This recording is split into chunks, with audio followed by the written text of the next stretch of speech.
Next up, we'll have the Rogers High School Band play the school's alma mater.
I'm here with star wide receiver Braxton Lindsay for the Rogers Mounties, and we're going to start this interview off with the offseason. What do you do over this offseason just help you succeed so much this season?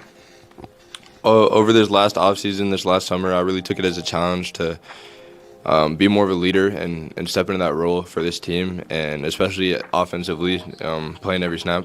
And so last year I had some trouble with my attitude. In practice I wouldn't really try. So this summer and especially this year, I've just took it as a challenge to really take my game to the next level and be that leader that the team needed. And and anytime somebody has a question or they don't know what to do, I always try to be there for them. And so just be that leader and always push my teammates has been the biggest thing that's brought my game to the next level. It's a great thing to improve on over the offseason. So with last year Jeff being wide receiver and this year he switched to QB, how do you think that's just helped you and the team overall so far this season? And it's just kind of, if you look at the board right here, Jeff is the best. And if that ain't the truth, I mean, the kid's putting up Gatorade Player of the Year numbers, and he just adds a whole different element to the team, and he's too fast. You got to bring another guy in the box or he'll beat you with his speed. And then that opens up the receivers. They mostly play man because you got to bring another guy inside the box. And so, either way, it's a lose-lose for the defense. Bring another guy inside the box, we're going to pass. Bring a guy outside to cover. Jeff Riggins going for 300 yards on you. So, and not even that, just his attitude and his work ethic, he makes everybody around him better. And he's the guy on the team that you really need. He's kind of the glue to the team. And to have him at quarterback this year is really special because he just brings a different element. Yeah, and we can see that vividly with you having 12 touchdowns and 6 sacks in the 10 games, like, we can see Jeff really does bring it out, and if they have to bring that guy to cover Jeff, it makes you more open. If they have to double team you, it makes Drayson more open. That's how we've been so successful all season.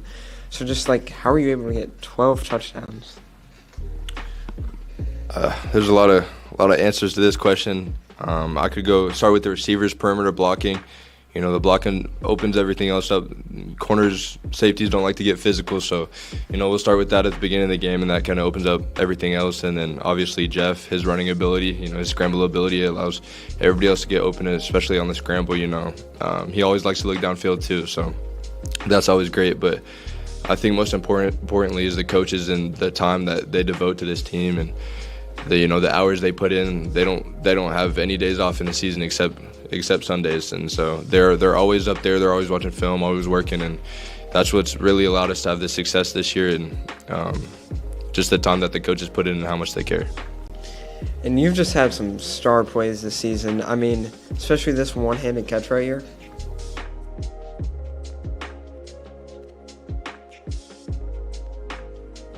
So could you just walk us through that catch?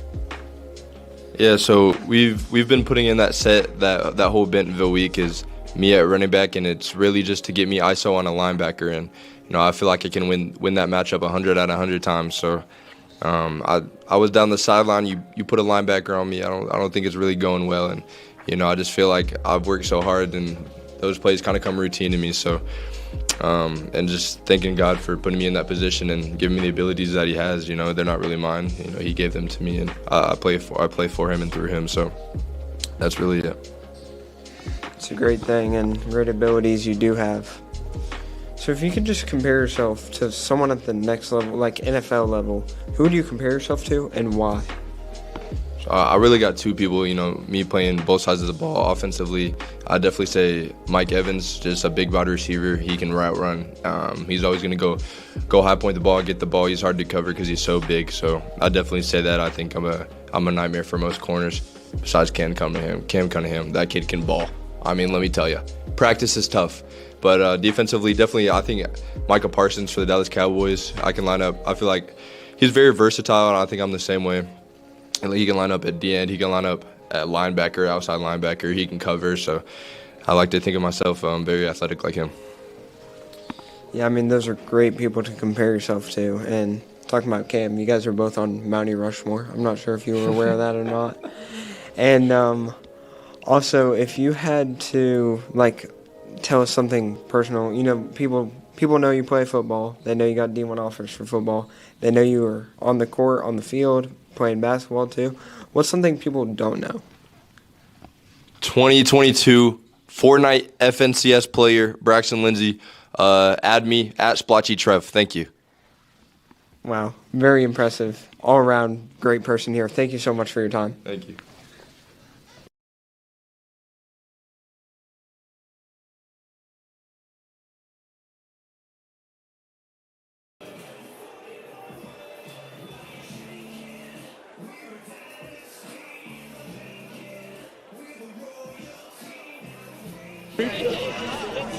Do I go? It's playoff time in the 7A. We're here at a lively Whitey Smith Stadium. The fans are decked out in the USA gear. They are looking good. They are ready. They are active. They want to see some Mountie football on the last home game that the Mounties will play at home. They are the 3 seed in this tournament. They are hosting Little Rock Southwest, the Gryphons.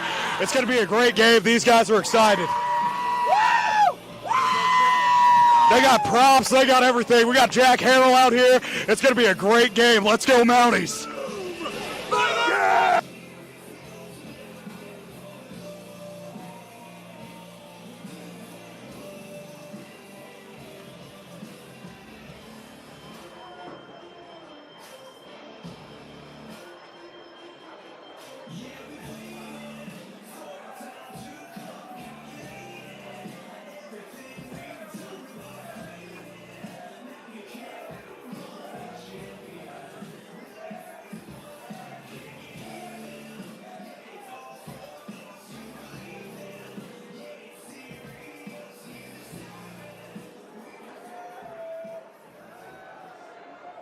Tonight, as our captains go to the center of the field to meet, we have an honorary captain.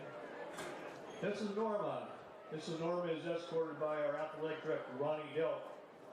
Mrs. Norma has worked for 15 years at the Rogers Public Schools and 13 years specifically in the field house at Rogers. What she loves about working at RHS is how kind and friendly the coaching staff is and how they care for people. Mountie fans, let's give Miss Norma a big round of applause and thank her for all she does for Rogers High School.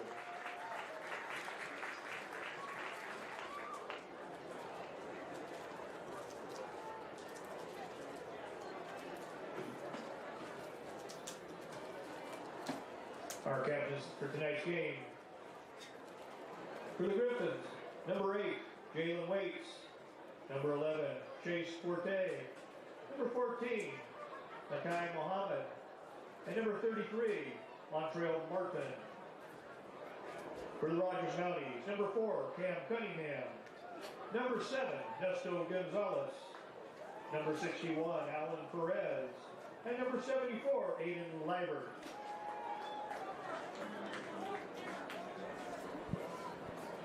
Southwest has elected to defer the toss to the second half. They're going to receive the ball there, and the Mounties are going to start the game off with the ball. They're going to lay the boom. Cam's excited. I'm excited. Whitey Smith Stadium's excited. Let's get right into it. Thank you, Mason, for that on-field coverage. Appreciate you being down there. Welcome to Friday Night Football, playoff football here at Rogers High School and Whitey Smith Stadium, as your Rogers Mounties take on the Little Rock Southwest Gryphons in the first round of the playoffs. I'm here joined with Steve Hookfin. I'm Dave Regan. Our stats guy is Jamie England here in the booth. Coach, it's nice to be out here on a Friday night playoff football. The weather's a little chilly, but I tell you what, it couldn't be a better night for football. No, this is playoff weather. A little chill in the air. You know, everybody's got their coats on and long sleeves, and I'm just looking for a great night of football tonight from the Rogers Mounties. Yeah, it looks like it's going to be a beautiful, beautiful night for football. Rogers comes into the game at 7-3 overall, 5-2 in conference, led by Chad Harbison. In his 4th season, he's 33-11 over those 4 years. This is a third meeting with Southwest. Rogers is 2-0 against them. We played them at their place 2 years ago, won 49-20, and last year, 63-12. Little Rock Southwest is a new school. This is their 3rd season of football. They're a magnet school. It's a school that can pull kids from different areas. They have a new coach this year named Chadwick Lewis. I had a good conversation with him this week. What a nice man he was. Returned my phone call. They're 2-8 in the season and 2-5 in conference. They won the last 2 games to get into the playoffs, and they won 2 games in the past 2 seasons. So this is a big accomplishment for the Little Rock Southwest team, Coach. Yeah, so if they had to win their last 2 games, they're kind of in playoff mode, if that makes sense. When you're going into the last 2 games knowing you got to win those to get in, your mindset changes a little bit. You're already in playoff mode, so that may benefit them a little bit tonight. Yeah, Coach Chadwick Lewis was telling me a little bit about their season, and they were in a lot of games, he says. They need to learn to finish. They were tight with Cabot, 28-20, and 28-20 also with Little Rock Christian. So they've been in a lot of games. Now, this is a very talented team. They have talent everywhere. Their quarterback is Chase Forte. He's having an incredible season for them this year. He's got a number of scholarship opportunities. And another one we need to watch out for is number 33, Montreal Martin. He's 6'4", 240. He's a tight end. He's had 12 touchdowns this season.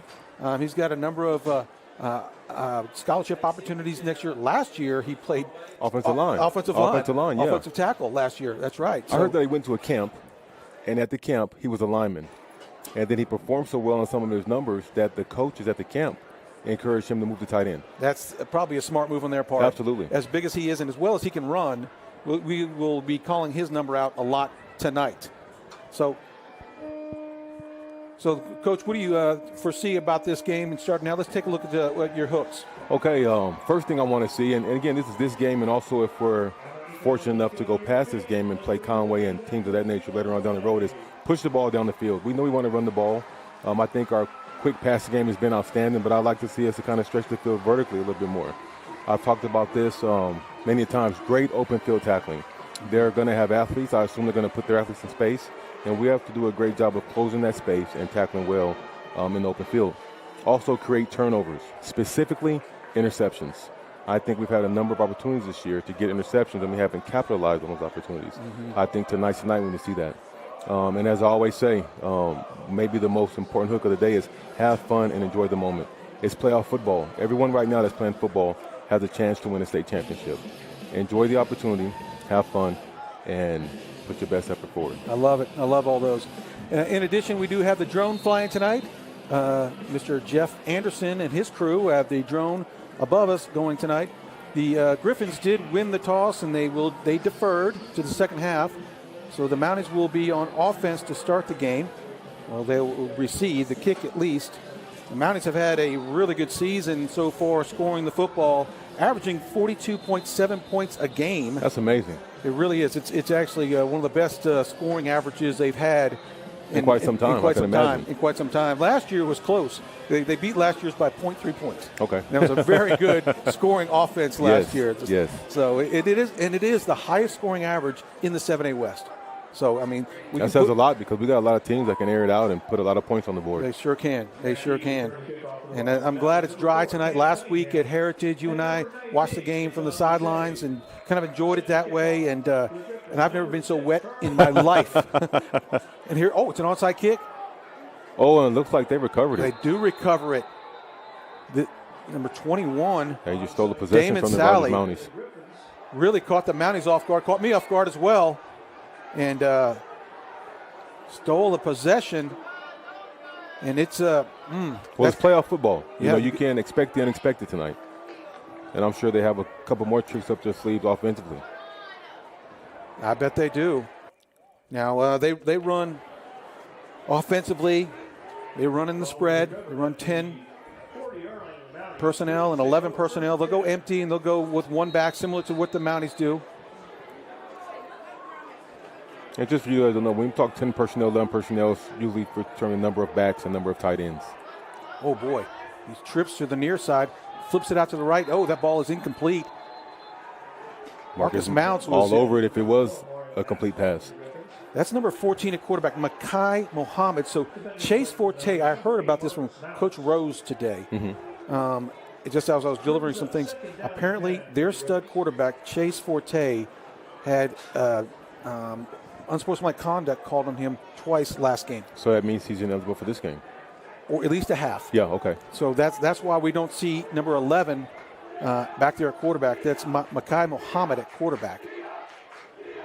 He gives it to the running back there, trying to spread some wide here. Tychus Robinson. You get Zeke Parsons down there on his legs early on. That's a good tackle there by number 10, Zeke Parsons. That's a big running back there. Robinson, the senior.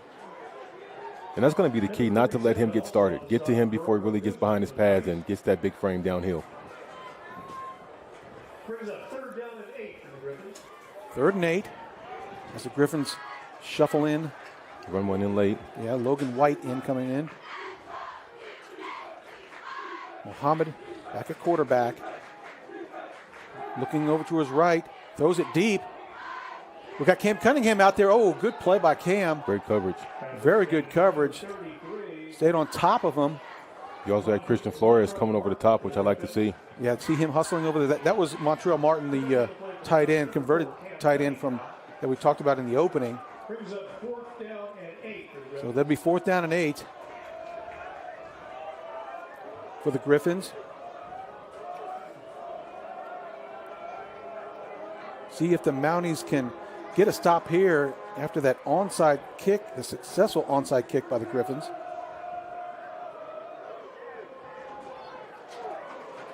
Braxton Lindsay on the line there.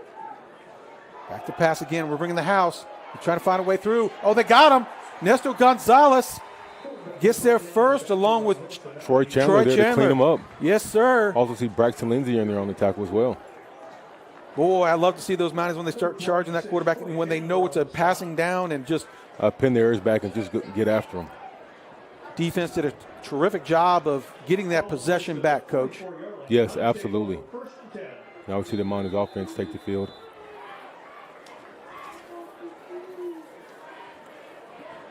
We're going to go empty set here. Near the near side is Cooper Daniel, Jason Vogt. Oh, they're going to shift out of it now. Far side is Eikenberry. Jack Harrell, high snap. Jeff does pick it up. Going to try to pick his way through there. Gets bounced around like a pinball. Gains one. Oliver on the tackle. On the stop for the Gryphons, number 8, Jalen Waits. Looks like their quarterback is also playing some outside linebacker for him, if I'm not mistaken. Yeah, it looks like number 14, Muhammad, yeah. Yeah, that is him. Run right at him. I think it's second and a long 7. Jeff gives it. There's Cam Cunningham finding a space there. Brought down by Davian King, but not after a gain of 4 yards. Bring up 3rd and 4. Good run by Cam Cunningham. He got replaced by Xander Burke in the offensive backfield for the Mounties. They're going to go empty set here. Xander Burke there in the slot. Looks like a quarterback run all the way. Jeff trying to find some room, find some space, makes a guy miss, gets the first down. Stopped by Kevin Williams, but not after Jeff gets 15 yards and a first down on the Griffin 35-yard line. Great job by the Mounties. They're moving the sticks. Great job by Jeff getting north and south and able to gain the appropriate yardage for a first down for the Mounties. New set of down for the Mounties. Trips to the near side. Vogt in motion. Stops there. Jeff rolls right. Gets it to Vogt. Oh, just out of his reach. I felt like Jeff needed to get a little bit more space there. Let Vogt get to the sideline a bit more. He would have been he could have seen his numbers a little bit more. Let it develop just a tad bit more than what he did there. It's going to bring up a 2nd and 10 for the Mounties here. Ball's on the 35-yard line. Now, it's a beautiful night, but driving here, Coach, I mean, it was pitch dark at 6 p.m. Yeah. It was a weird feeling. And we only lost an hour. Feels like we lost 4. I know. Empty backfield again for Jeff. Tough snap. Jeff spins out of it, looking to his left, trying to make some room. Boy, he does get stopped by Kevin Williams, but not after a gain of 4 yards. It's going to bring up 3rd down and 6. Jack Harrell enters the game back at running back, replacing Xander Burke. I would think this would be 4-down territory for the Mounties. I agree. A little bit of breeze in the Mounties' face, too. A tough long kick for Benson Ashley from here. Empty set. It's Vogt in motion. Jeff is looking and rolling now. He's got a little bit of room. Throws it short. Cooper Daniel. And he does catch it for the first down. Nice sliding grab by Cooper Daniel, number 6. Great effort there by Daniels. I thought Jeff had enough room to go ahead and carry that for the first down if he had decided to do so. I didn't know he was throwing it to at first. I thought he was throwing it to Vogt, and Daniel came down with it. It's good to get him involved early. Yes. That was a really good catch by Cooper there. Cooper on the near numbers. Braxton Lindsay at tight end. Far away is Eikenberry and Vogt. Quick pass. That's connected to Eikenberry. A gain of 9 yards on a quick release pass. Nice slant route right there by Eikenberry. Good route where we get that defender on his hip. Yeah, one of the things that I talked to the offensive coordinator, Nick Brill, today, he said, can we handle the pressure of these guys? Because, if we go empty set or 10 personnel or 11 personnel, can we handle the pressure? Because they're going to come, and they're going to go man-to-man all the way. Jeff is straight back to pass, looking for a receiver to come open. Throws it over to Braxton. No way. Did he come down with that? Oh. Great effort. Great effort is right. He tried to go and moss him over the top and try to make an incredible catch. He almost came down with it.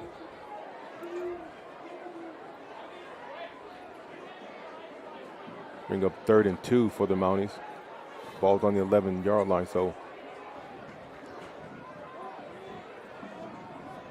Empty set once again. Braxton to the near side. Looks like they're changing the play now. Looks at Brill. 2 tight end set. It's going to be an automatic run the whole way. Just trying to make a guy miss. Gets in the end zone. Touchdown Mounties on an 11-yard carry by Jeff Regan. Great job there on the first drive by the Mounties to work it down the field. Good combination of runs and quick passes. That was one of the things that Coach Brill talked about. We got to get open quick, get rid of it quick, because he doesn't think we're going to get – Jeff's going to have a lot of time back there to throw. We had some more time there because we went double tights. Yes. And those guys are big and athletic for sure. They're coming after him. Mounties convert on their first possession of the game. Legal procedure is called. That'll move the Mounties back here a little bit for the extra point PAT. 56-yard drive on 9 plays. Took 3 minutes and 20 seconds.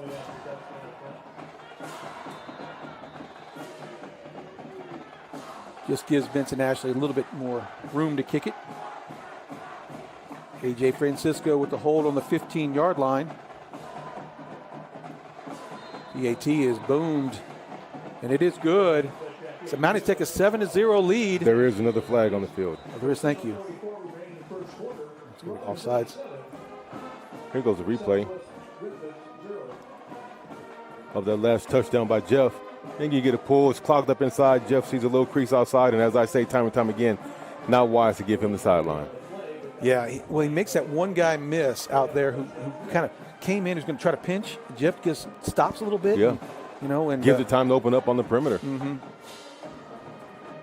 That's great vision by Jeff. That play's definitely designed to go inside. If he follows his guard, he's running the trash. So good vision, good speed, good patience. Good opening drive there by the Rogers Mounties. It sure was. Yeah, this is the opening game of the playoff, and the last 4 seasons, the Mounties have had really good success. We've had 4 playoff games in a row, this being the 4th one. In 2021, we beat Little Rock Catholic 51-17. In 2022, we beat Northside 38-7.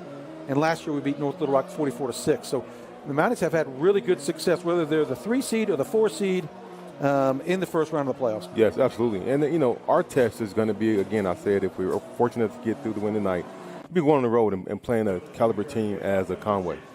And those are some of the things I talked about that we got to improve upon tonight to take with us to next week. No doubt. It's, we talk about it before, but it's so imperative to get that 2 seed. Yes, get the bye. And then face Conway the second week. Yes. The short kick. We've taken at the 10-yard line by the Gryphons. That's Kevin Williams tackled there by Christian Flores, I believe. Christian Flores, and Kevin Monroy, I believe, is out there as well. I believe Christian Flores leads our team in tackling. I bet he does. Yeah, he's again, he plays safety like a linebacker. We have 2 really good safeties, with both are long and rangy, with Christian Flores and Zeke Parsons back there in the back end of our secondary. So the Gryphons take over on their own 23-yard line for the second. Give it to the running back. Looks like it's stuffed there in the hole. That's Robinson, Takias Robinson, and Christian Flores and Troy Chandler there to make the stop. Gain of just 1 yard for the Southwest Gryphons. 2nd and 9. Back to pass is Muhammad. Trying to find, steps up in the pocket. Looks long. Overshoots everybody. No one in the vicinity. Christian Flores was right there. It looks like he was trying to go to Felix Hines, the number 1, and just overshot him. So I got a question. What is a Gryphon? Is it the tiger, the lion with the wings, or? It is. Okay. I looked it up. It's a legendary creature. The head and wings of an eagle, the body of a lion, and the front talons of an eagle as well. I thought so. A hybrid. Yes, it's a hybrid. Right. Back to pass to Muhammad. There he is. I knew it was time to call his name. Hunter Dickey. Hunter Dickey. I've been waiting for you. He's one of my favorites. He's your favorite. He leads the team in sacks. That's his 11th sack of the season for Hunter Dickey. Doing a fantastic job out there. Hunter Dickey may end up being an all-state defensive end for us. I mean, he's had a heck of a season. He certainly has. There's a replay Here's a replay of that last sack there by Hunter Dickey, number 30. Again, he's standing up. Traditionally has his hand in the ground and speed off the ball. He just runs through AJ Francisco's back there, too. Yes, he's playing some linebacker for us. AJ. Oh, there's a high snap. Ball gets off. Oh, we caught it right there on the 32-yard line. Who caught that ball? I believe that was Christian Flores. Let's see here. Yes, he just has a nose to be around the ball. Flores caught that ball. I mean, it's almost like it was a defensive play because the ball was going to hit him. So he said, I better catch this thing. It's like playing third base. That thing was hot. Yeah. Great job there by the Mounties. It's going to give us outstanding field position inside the 30-yard line. Let's take over on their second possession. Ball switches to the 28-yard line. First and 10 Mounties. Trips to the near side. It's Parker, Nix, Vogt, and Eikenberry. Braxton Lindsay to the far side. All on the 32-yard line. Jeff back to pass. Looking deep. He's taking a deep shot. That's Parker Nix. Touchdown, Mounties. He took a deep shot just like you wanted to, Coach. You said that in the talked about it. We talked about it, how you said, let's take some shots downfield. Parker Nix gets open for his first touchdown. As a Rogers Mountie. Great job right there. Good pass, good timing, good route. He put the ball right where it needed to be. And that equals 6 points for the Rogers Mounties. Yeah, we talked about it. They got to air it out and stretch them vertically. I think we do an outstanding job, better than any team in the state, I think. Stretching them sideline to sideline opens up the run game. Stretching them vertical just adds a different aspect for an offense. And Parker Nix is a big fella. I mean, he's 6'3", and he makes for a big target out there. He really does. Kick is up and good. And the Mounties take the lead 14-0 with 6:17 left to go in the first quarter. Here's a replay of that last touchdown pass by Jeff Reagan to Parker Nix. Again, runs a little skinny post. There's no safety there. Kind of a blown coverage by the Gryphons, and wide open was Parker Nix right there in the seam. And it was probably Vogt probably drew those guys on his inside release, almost a crossing pattern, and took 2 or 3 with them, and then Nix went behind him and really fell right in there. And just an easy throw and catch, really kind of a Sunday afternoon. Yeah, absolutely. Hop. Yeah, in the backyard playing some kids. That's right. But there we go for the Mounties. 2 drives, 2 scores. You couldn't ask for anything more right now. Defense playing lights out. Let's keep this going. Yeah, when I first saw the word Gryphon, they spell it differently. It's the old English, medieval Latin spelling. Because Gryphon, I'm used to seeing Griffin. When I saw the first, this is Gryphon. Yeah. So it's a medieval Latin spelling. Short kick again. Ball is taken at the 10-yard line. Nice tough run by Takarius Robinson.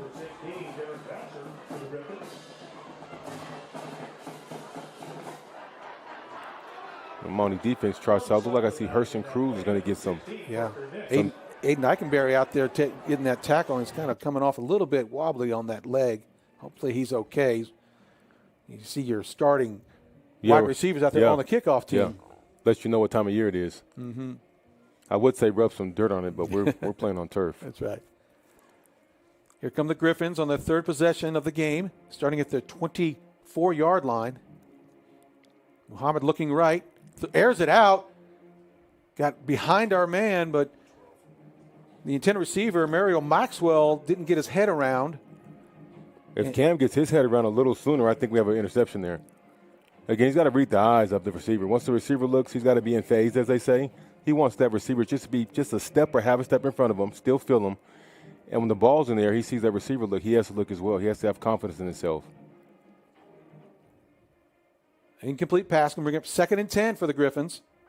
Trips to the near side. Looks like they're going to give it to the running back. And he's stuffed. Nesto Gonzalez, first one there. Robert Cooper on the carry. Nesto Gonzalez, the first one to wrap him up. Lots of Mounties there to kind of stuff it up. But Nesto is a big body out there. It's a senior captain, having a fantastic season. Going to bring up 3rd and 10. No gain on the play. 5:40 left to go in the first quarter.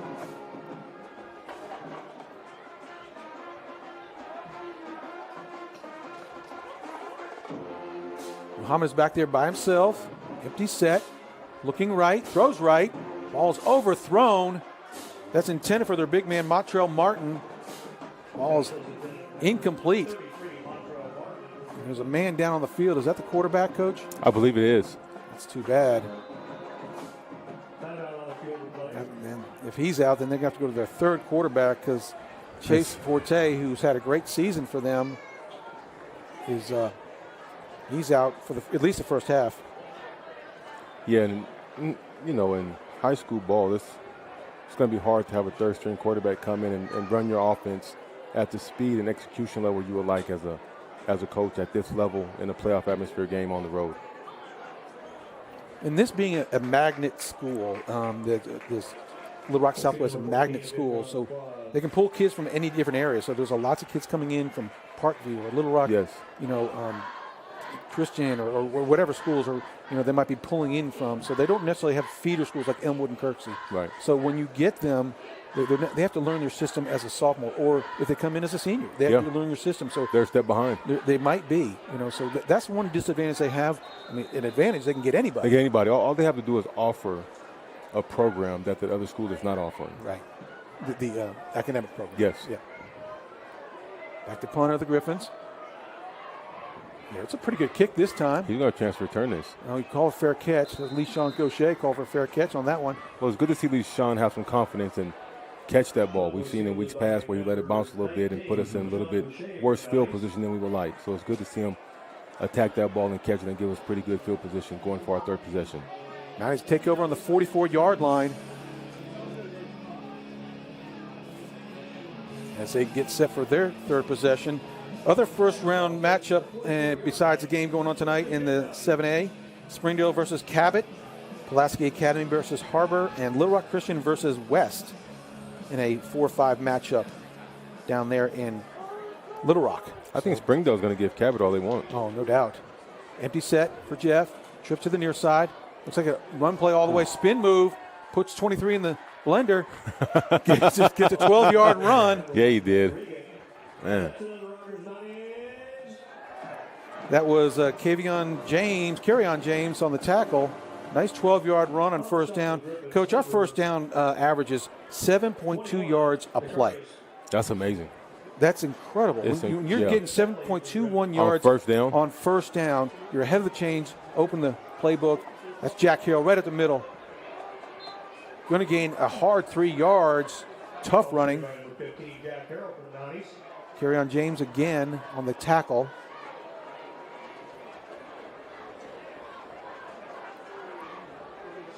Play by number 54. And 54, I guess that was Donta King. Braxton Lindsay's back there at quarterback. Hold on now, Jeff in motion. Let's see if we can get this play off.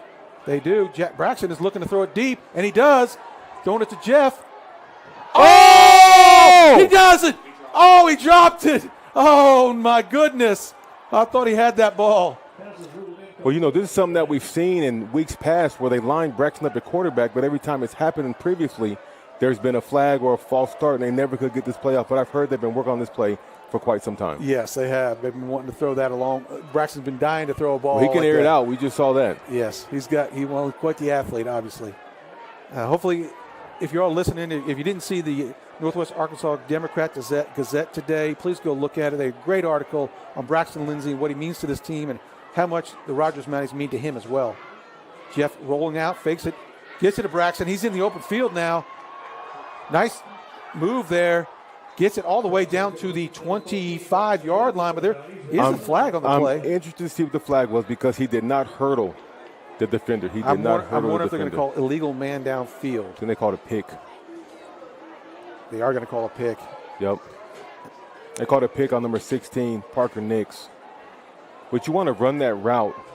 It is a designed pick, but you want to run it more like and make it look like a slant, and you just trying to turn your body. Inadvertently, yes, absolutely. Yeah, you want to turn your body so it doesn't. Your numbers aren't facing the player. Yes, you want to get your numbers to the quarterback. To the quarterback. Put your hands up. You're exactly right. Try to look as innocent as possible. Yes. Now that negates a really good play on first down. Well, that was third down, wasn't it? That's going to bring up. No, this is third down now. We're facing a 3rd and 22 from the 45-yard line. That's right. So we're going to go empty set. Braxton here to the near side. Man-to-man. Vogue Nix. Daniel on the far side. Throwing to Braxton deep. Oh, no, that's Cooper. That's that's Parker Nix. Nix on this side. Excuse me. Fans are calling for a flag. Number 16, Parker Nix. Yeah, there's a little jostling over there. Forgive me, Parker Nix is about the same height as Braxton. So He is. And the 14 and 16 threw me off. I'd like to see him going for the big man down here, Parker Nix. 4th and 22. And Mounties decided to go for it. Yeah, they're going to go for it here. Looks it over to Brill. Brill is calling something else. Jeff is backing up. They're not going to do a quick kick. Quick kick. They are. Oh, my goodness. I've never seen him kick it in his life. I think they won't do that again. Sorry. That's all right. That's all right. Ball goes out of bounds at the 42-yard line of the Gryphons, and that's where they'll take over. Yeah, that drive was really slowed down by the flag that they called on Parker Nix for the pick, because that would have been a first down. I'm anxious to see if the quarterback's back in for the Gryphons. I didn't notice he is back in. He didn't play any defense that last series. Okay, yeah, 14, Muhammad. Makai Muhammad. And if you folks from Little Rock Southwest are listening tonight and watching from home, well, welcome to Rogers High School and the Rogers Mounties TV broadcast. I'm Dave Regan along with Coach Steve Hookfin. Gryphons are first down. Oh, boy. Good play there. Way to slow him up. That was Marcus Mounts with the initial hit. Kendrick Hill is the ball carrier. Excuse me, not Kendrick Hill, excuse me. Second, Robinson is the ball carrier. 2nd and 9 here for the Southwest Gryphons. Ball on the left hash. Howard's calling for the play. Looks right. Being chased down by Kyrie Bonneville. Herson Cruz. Oh, got to stay on your feet there. Looks like he's going to run it now. Good hit out in the open field. Like Ricardo Guzman on the tackle there for the Mounties. Chased down. We do have a man down on the field.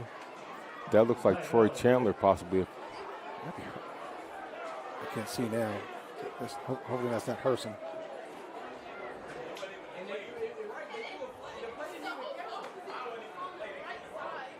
About a 6 or 7 yard gain on that play. We have our trainers out there going to take a look at them. That's Jesse Harrington and Sarah Harrison, our training staff that's out there to look at them.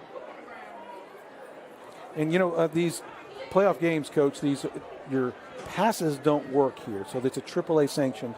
Yes. So your yearly passes don't work. So, you know, the crowd is not as thick as it normally is, the student bodies. But I want to thank several people, the Booster Club particularly, but also David Berry and Kyle and Marcy Kinnard, who had donated some money tonight to help get a lot of these kids in. Yeah, I think they purchased 200 tickets, if I'm not mistaken. Yeah, that's right. And to help get a lot of these kids in so they didn't have to pay the $8 instead of just the $5 or their pass to get in, because once it's a playoff game, it's a AAA sanctioned event, the rules are a little bit different. So I want to thank David Berry and Kyle and Marcy Kinnard for donating that. And if you want to, please join the Booster Club. The Booster Club is it helps all of the sports here. It not only helps the football program, but it helps our athletic programs. All the athletic programs. Yes. For example, last year the Booster Club bought some push carts for the golf team. Yes. Bought some push carts. They help with the cross country team. They win all the state championships. They help buy those rings. They help feed the teams before and after games. Oh my goodness! And feeding this team is I mean, Napoleon once said, "An army travels on its stomach." There you go. He was exactly right. Yeah. So feeding these teams are it takes a lot to get all that together. We thank you folks for donating your time, but please join the Booster Club. Muhammad on the carry. He's going to have enough for a first down. He's going to be very close. It'll be the first down of the game for the Gryphons. Number 5, Christian Flores on the tackle for the Rogers Mounties. Christian Flores. Ball's placed at the 48-yard line. First and 10 Mounties. Looks like up front for the Mounties, we have Kyrie Bonneville, Herson Cruz, and Campbell Madsen, the sophomore. That's right. Looks like a heavy set to the left here. He'll give it to the back number 4. He's a big guy. That's Zacchaeus Robinson. Number 47, Guzman on the tackle for the Mounties. Sophomore, yeah, Gerardo Guzman. 2nd and 4. We're going to go heavy set again and probably just going to try to go right at the Mounties. There he is, Robinson once again. He kind of breaks through the initial line. Looks like he might have enough for the first down. Hit hard back there. Again, Christian Flores in on the tackle. Yeah, Christian Flores. It is a first down. Like they found something with that run game there. Yeah, they just that said, heavy set. Yeah, they probably said, you know, we're maybe a little bit bigger than them, and you know, we got a big running back, and let's just go right at them. That's Robert Cooper back there with Muhammad. Trips to the near side. We're going to go quarterback run all the way with Muhammad, trying to pick his way. Gets to the second level. There's a bunch of Mounties there. He's still on his feet. Do blow it down eventually. Christian Flores is there. Marcus Mounts.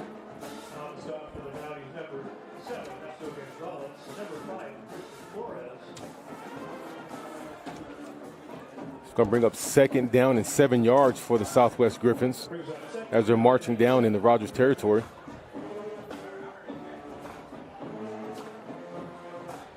Trips to the near side. Muhammad looks like he's going to swing pass, a little hitch pass here to the left. Good defense by the Mounties. Someone's going to have to get him down to the ground. Guzman first from there to wrap him up low, and a number of Mounties come in to clean him up. There's Logan White on the catch.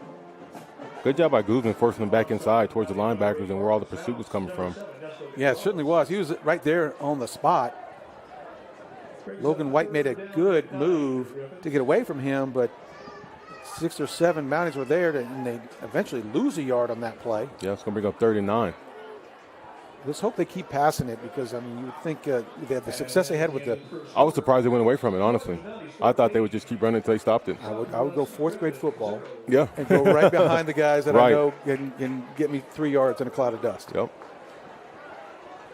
And that's the end of the first quarter. So Mounties are up 14-0. We'll be right back after this.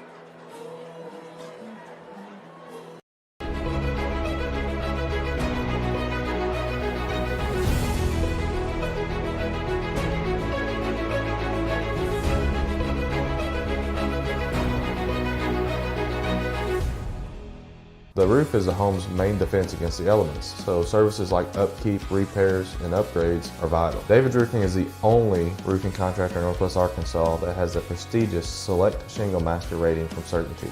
With David's Roofing, your roof is in good hands. All righty, no worries.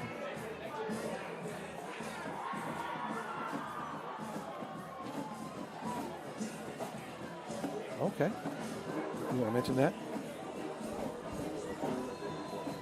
Was Rosen the 3rd down and 9 for the Gryphons. Welcome back. Looks like Muhammad rolling to his left, looking to throw, and there's a bunch of Mounties right there to gobble him up for a 12-yard loss. Hunter Dickey, first one there, he gets cleaned up by Braxton Lindsay, and again, the quarterback's down again. Yes, he was swallowed up by Hunter Dickey and Braxton Lindsay. They met at the quarterback. It's going to bring a 4th down and long. 18 yards, and that quarterback Muhammad is on the ground. We hate to see that. But that was an aggressive rush by the Mounties and Coach Dale Williams, who likes to bring the pressure on 3rd and long. Yes, he does. And when we can bring the pressure like that, we are tough to beat. We really are, because you don't know where the pressure's coming from. Here's a replay of that last sack. You see Hunter Dickey's able to bend that edge. And again, as you said, Coach, they meet at the quarterback. Yeah. Yeah, you see how he got his shoulders went low and got underneath the tackle? Yes. Look at that great view with our drone. That's amazing. Right above us. It's just a gorgeous night and a full moon we're looking right at it, right above us here. But that's Jeff Anderson again and his crew working the drone. And I want to give a shout out to our camera operators, Ty Burnham, David Hayes, Carter Burrows, Camden Davenport, Gabe Treadwell, Tommy Kendall on the highlights, and our producer, Jacob Beatty, doing a fantastic job.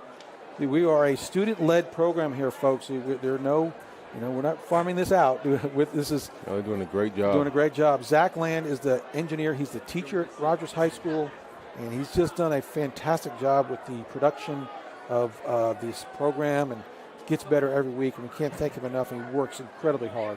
So we can't thank Zach Land enough for what he's done. Absolutely. I have noticed a change in possibly coaching responsibilities. Look like Coach Roses went from the box to the sideline. Maybe just communicate more and have more hands-on with the secondary. And it looks like Coach Blockberger may be in the booth now, giving more information, offense and defense to the coaches down there. That's good. I like to see Coach Rose down there talking to eyeball with the defensive backs. Yeah. Coach Rose from McGee, Arkansas. I think he played at Springdale, if I'm not mistaken. High school. Yeah, for maybe his last couple years of high school. Then he went on to play at Tech and had a lot of success there in his college career. Yeah, All-American. Yeah, terrific defensive back.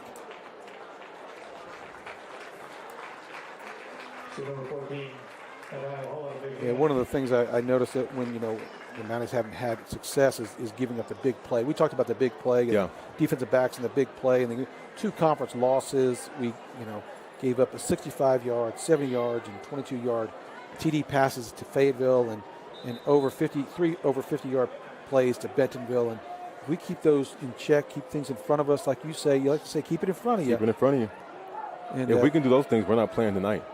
Our first game would have been next week. Right. We'd be at home watching Fayetteville play. Absolutely. After timeout, the field of play, ball is at the 44-yard line. Let's see. Wow. Freshman number 27, Peyton Acosta, has made the field.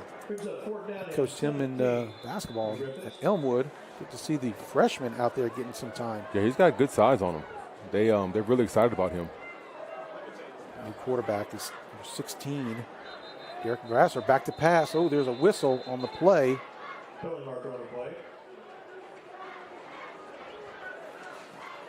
Like a false start. Yeah, false start against the Gryphons. Going to back them up another 5 yards. And we're going 4th and 22.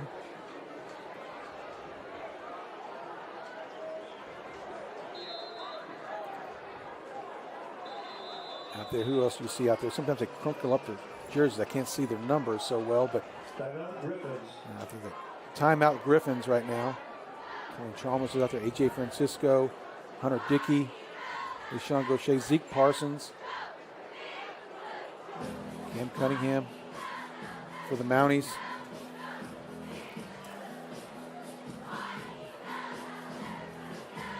Yeah, the head coach for the Gryphons, he has a business background. Really? Yeah, he sent me his email, and then underneath his email, his credentials, MBA and Masters in Education. Impressive. And has several businesses underneath there. I'm like, now this guy. Where's he find the time to coach? Yeah, I know. This must be his second career, or he's been doing this a long time, but just a very sharp man, and it was good to visit with him, and glad he's doing well here at Little Rock Southwest. Back to punt now with Southwest. Kick is going to be bouncing at the 20-yard line, and Leishon is just going to let it die there at the 16, where the Mounties are going to take over. They're at their 16-yard line.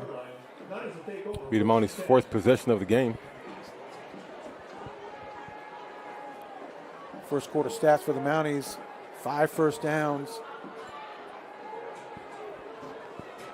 On third down, 3 for 5 on third downs. Yeah, Mounties only kept out of the end zone 1 possession. Yeah, and then that penalty really hurt them. Yeah, it did. Empty set for Jeff. Looking right, going to run that ball this time. Gets out to the sideline. Hit pretty hard, but not after a gain of 8 or 9 yards. Stays in bounds. Well, he wouldn't hit too hard because he's still running. Oh, my gosh, he is. Yeah, he thought he was still up. Well, speaking of hit hard, think about Jake Paul and Mike Tyson tonight. Oh, yeah. That's going to be something to see. My goodness. I just don't think. I know he's 60. He's 58 years old. No, I think he's going to whoop him. Do you really? I do. Jeff back to pass. Low snap. Going long here, looking for Braxton. Turns and makes a catch. Wow, Got and the he's four still carrying him. guys. Carrying him. He can't be he's taken still down. carrying him down. Do not go down, Braxton Lindsay. Wow, he carried him for another 15 yards with 2 guys on his back. That is a fantastic play by probably the best receiver in the 7A West. Here's a replay of that last catch by Braxton Lindsay. Again, he runs a slot seam.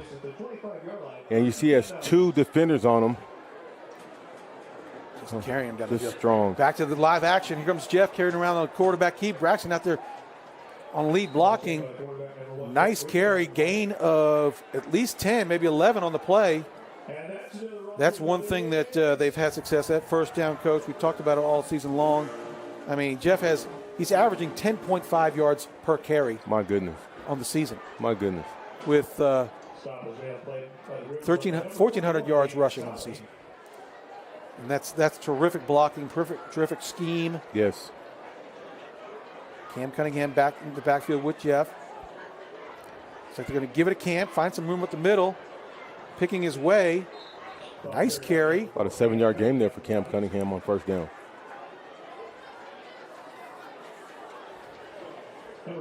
Damon Sally with the stop for the Gryphons. They bring up 2nd and 4. Ball looks like it's on the 6-yard line.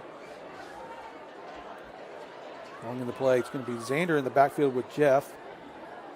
Trips to the far side. Braxton, Grayson Voke, and Cooper Daniel. Eichenberry to the near side. Jeff looking to pass, looking to the right. Over to the corner. Ooh. In and out of the hands of Braxton Lindsay. Yeah, the defender did a good job of putting his hands up and kind of getting in the way of Braxton's vision to look that ball into his hands there. It's going to bring up 3rd down and 4 for the Mounties as Burke exits the game and Jack Harrell enters. Yeah, Braxton, after carrying those 2, an additional 20 yards, he looks like he's a little tired. Got his hands on his hips a little bit here, and I don't blame him. 3rd down. The Mounties can get a first down. They give it to Jack here on a tough carry to the left side. Oh. They're going to get to the 1-yard line. But they're going to get a first down. That will be a 1st and goal for the Mounties with 9:20 left to go in the second quarter. Nice tough running there by the senior Jack Harrell. Jack has 5 TDs on the season, rushed for 350 yards. We got Jack back there again with Jeff. Looks like they're going to give it to Jack. In for the touchdown, Mounties. Jack Harrell easily carries it over the end zone. Great job with O-line there. He walked in there untouched. Yeah, that offensive line of Aiden Libbert, Caden Larimore, Alan Perez, Grayson Cooper, and Keeson Walker. Terrific job tonight.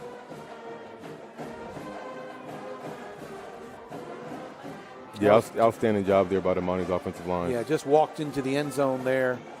They've done a great job all season. Anytime you have anyone that's rushing for nearly 1,500 yards, you've done an outstanding job up front. Yes. And Coach Brady does a great job with those guys and develops them from a very young age. Kick is up and good. Kick is up and good. Comes a replay of that last touchdown there by Jack Harrell. They run a counter play, leaving in Braxton leading the way and walks in for a 6th touchdown of the year. That was a 7-play drive. Took 2 minutes and 20 seconds, a total of 84 yards for the Mounties to bring it to 21-0. 9 minutes left to go in the second quarter. Look at that view there with the drone footage over Whitey Smith Stadium tonight. Just a gorgeous night of football. Yeah, it is. Good to see the band here. Last year, the band was at a competition, and the cheer was there. The competition cheer is gone. Sideline cheer is here, but they're at a competition. But last year, it was incredibly quiet. Yeah.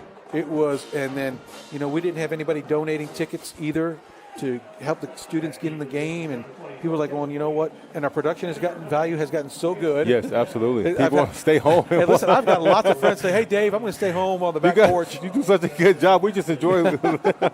Yeah. We get it, folks. We get it. The production value has really just gotten so good here. And out of the end zone is Benson Ashley, as the wind is with him a little bit this time, so he does kick it through the end zone.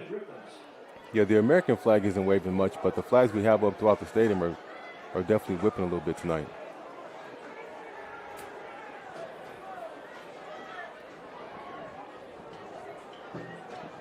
Well, so you guys both think Mike Tyson's going to whoop him, huh?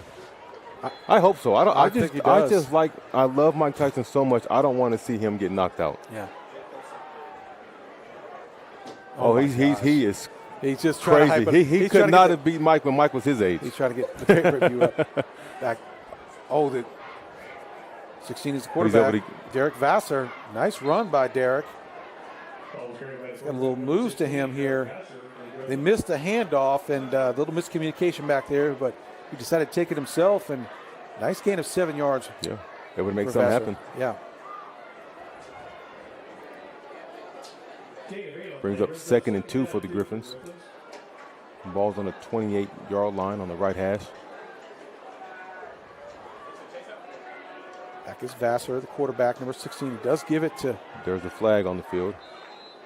Is it Hawkins, number 30? Is it?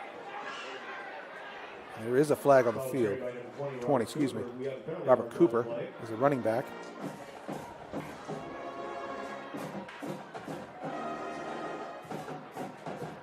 Well, we haven't seen Chandler enter the game since he went out with his injury. I hope it's nothing serious. Yeah, he's limping here on the sideline.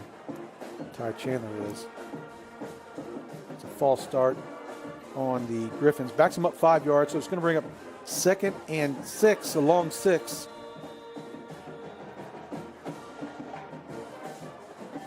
Montrell Martin, number 33, the big wide receiver, tight end out here.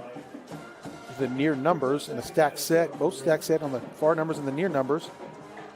They give the ball to. Oh, what a tackle by the Mounties. Really gobbled him up there in the backfield. Yeah, Holston, I think the first one there is Kyrie Bonneville from his defensive tackle position. Great job by the Mounties. Kyrie Bonneville fired up and coming off the field. Along with Herson Cruz and Kimball Madsen. Loss of several yards on that play, maybe 3 or 4. So it's going to bring up 3rd and 12.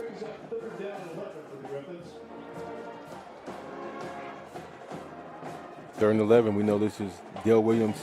Special right here. Yeah, it is. See what he dials up. Their ears back. He comes back to pass. He steps up, finds a little bit of room. He's got some moves, and he's quick. Makes a man miss. Looks who chases him down. And strips it out. Strips the ball out. Braxton Lindsay with a chase down. Strips it out. And the Mounties are going to recover the ball. Cam Cunningham falls on it. The Mounties going to take over on the 43-yard line. What a play. Here's a replay of that last play. Quarterbacks had to break contain and find a little area there. A little room to run. Not giving up on the plays. Braxton, what a smart play to strip it out. And Cam Cunningham falls on it. Braxton with a chase down. Another terrific play by 14, Braxton Lindsay. Yeah, we talk about the impact he has and the way he's just got a knack for making big plays when we need them. Great job there. And once again, folks, go to NWA Democrat Gazette today. There's a terrific article on him. If you want to find out more about the type of guy he is. Back is Jeff with Jack Harrell next to him. Oh, quick pass. A little miscommunication. Miscommunication there. You know, I've seen a lot of incomplete passes tonight. You know, coming in tonight's game, the Mounties have been terrific as far as completion percentage. They're 67% completion percentage, Jeff, is on the season.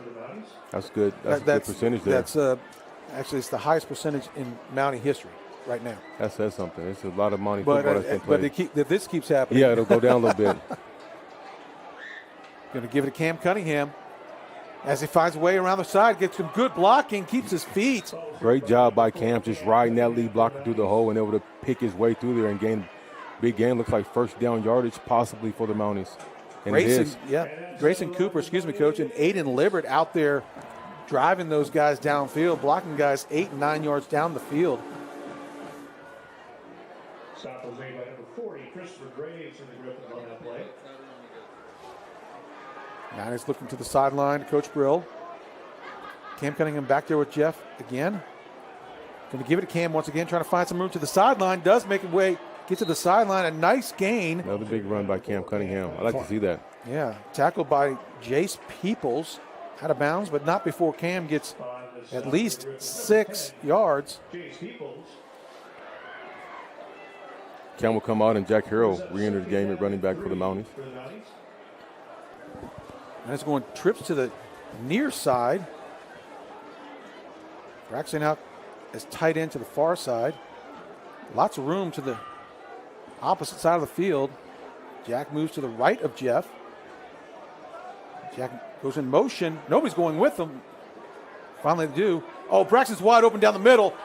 Oh, my goodness. That's a play he usually makes. Good play design, though. Draw that safety out of the box because of motion by Jack, and there was no one in the middle of the field. If we can hold on that, that's another touchdown for the Mounties. I'd like to see a little bit more pepper on that ball. Yeah. You know, he's that open. Get it to him now. Put it on him. Put it on him. Put it on him, and then let him make the decision after that. Because this is a good, this team can close on. You don't want that ball to hang in the air longer than it needs to be. Trips to the far side. Jeff is going to keep it. Looks like he's trying to find some room, and the penetration there is going to keep him from getting anything. That was on third down. It's going to be on fourth down for the Mounties. Christopher Graves on the tackle for the Gryphons. 4th and 5 for the Mounties. Mounties are 54% on 4th down conversion this season, 7 for 13 coming into the game. Let's see how they do here. Trips to the far side. Going empty set now as Jack moves out of the backfield. Jeff looking right. Lots of guys come this way. Oh, it is caught by Braxton. Lots of room to the sideline. Do we got a block? He's going to make a man miss. Great design there by the Mounties. Jeff gets it to Braxton on the screen play to the near numbers. Here's a replay of that last play. He sprints to the right, makes like a sprint out pass, and able to hit the tight end screen with blockers out in front. Enough for a Mounties first down. Really well designed. That's 2 really well designed plays. They connected on this one. Yes. Jeff is back there with Cam Cunningham. Finds a seam right through the middle, following his tackles. Tackled by Davion King. But not after Cam gets at least 6 yards. Cunningham coming into the game has 225 yards rushing, 1 TD. His yards per carry is 9.4 yards per carry, which is impressive. Trips to the far side. Empty set for Jeff. Xander Burke is in there at slot.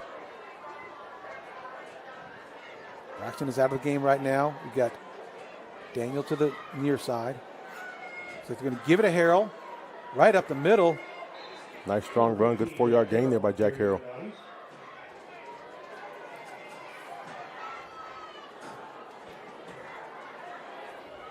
Looks like Davion King once again on the tackle for the Gryphons. As the Mounties are shuffling guys in and out. Xander Burke comes in along with, let's see, Braxton Holland, excuse me.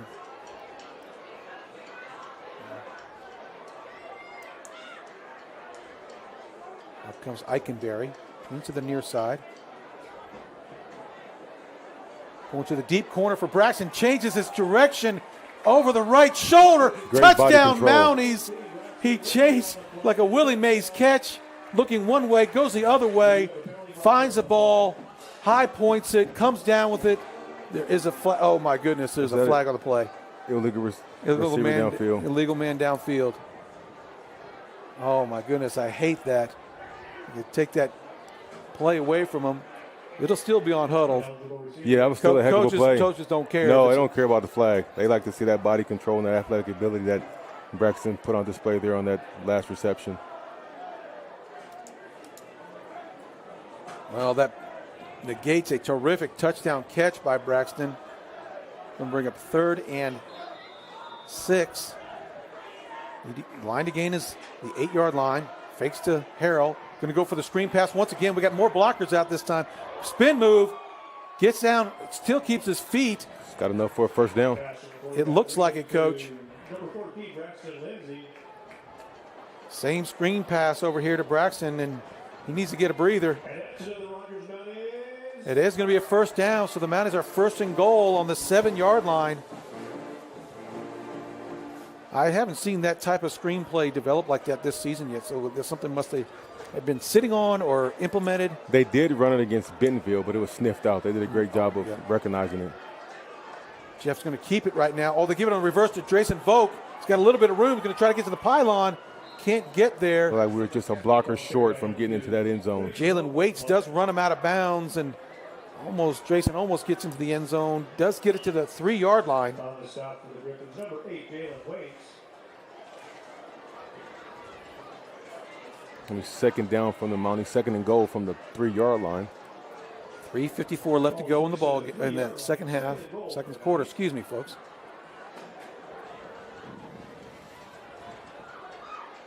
With Jack here on the backfield, looks like a tight set with Volk and Eichenberry. Going to give it to Jeff, see if he can get to the goal line, and he does. Touchdown, Mounties. Jeff Regan on a 3-yard keeper. The Mounties take the lead up to 27 points, pending the extra point. That one looked a little bit too easy, Coach. Yeah, it did. It was, again, he just walked right in the end zone. Usually they run that student body to that bunch set. This time they ran it away from the set. I think it kind of caught the Gryphons off guard with the formation that we used on that play. It just seems like when, with that extra blocker, if Jeff is carrying it, it just makes such a difference in somebody else blocking out there. It really does. Well, it distorts your read for the linebackers. Mm-hmm. Vincent Ashley with a kick, and it's good. It's going to bring it to 28-0 for the Rogers Mounties with 3:50 remaining in the second quarter. We'll see a replay of that last play. And bunt set. Again, just student body left with Jack Harris, lead blocking, and Jeff walks in the end zone. Very good play design there by the Rogers Mounties coaching staff.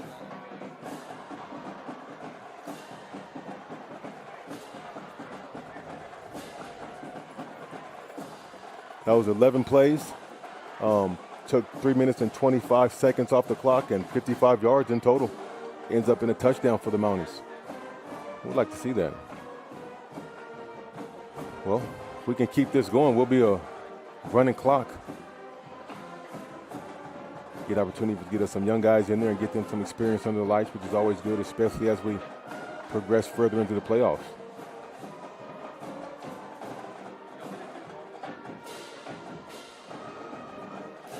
See if we can get Vincent Ashley to put another one through the end zone here for the Mounties.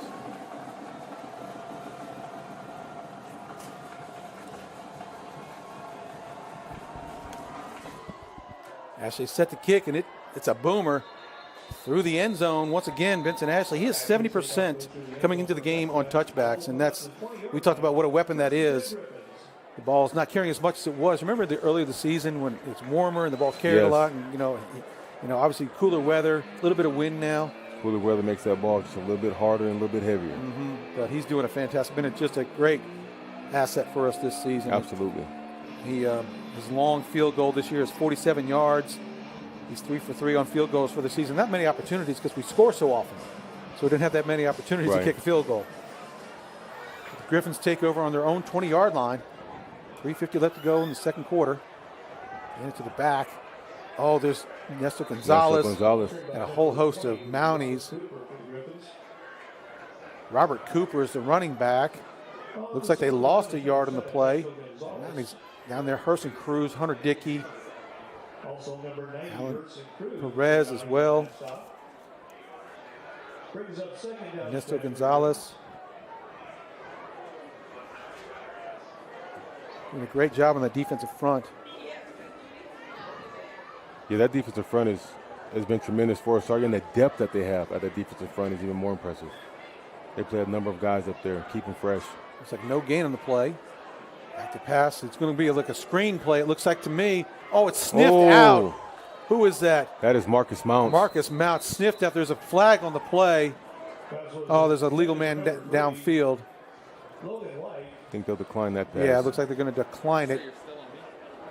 You can see by the way that he was backing up, they were trying to set up a screen, and Marcus Mounts, being the intelligent player he is. 3-year starter. 3-year starter. Violinist. Yes. concert Violinist. first chair violinist. Yes. You're not first chair violinist if you're not bright. Down and 10 for the Gryphons. Sniffed it out. And for no gain once again, then they're going to decline the penalty for the illegal man downfield. Waved it off. And it's going to be 3rd down and 10. As they're coming after him, you better get rid of it. He swoops out to the right, gets around the edge. He is quick, folks. Wow. They ran Gain a of a yard. safety blitz that time. You've seen Zeke Parsons creeping up on a safety blitz, and he barely misses him as he dived to try to trip the quarterback up. Nesto Gonzalez stayed home and eventually got him with a 2-yard gain. It's going to bring up 4th and 9. Boy, that quarterback, Derek Vassar, he can go. He can go, yeah. Surprised they didn't use him some at slaughter. Another position before he went in at quarterback. Yes. Well, he hasn't pushed the ball down the field yet. It's been screens or kind of a broken play, and he makes something out of it, but he definitely has the athletic ability that can kind of help the Gryphons tonight. Gryphons are set to punt. 2:20 left to go in the second quarter. Mounties up 28-0.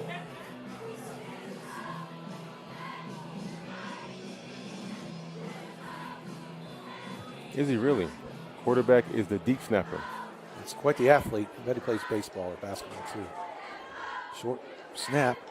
Kick is a short one as well. End over end variety. We got to get away from it. Get out the way. Yeah. So often we assume it's going to be a great kick, and Yeah. he's kicking kind of into the wind. I'm not sure exactly the way the wind is going. The flags are giving me mixed signals. We'll just call it swirling tonight. Ball is placed at the 48-yard line. Mounties take over 1st and 10. Mounties 1st and 10 on the plus side of the 48-yard line.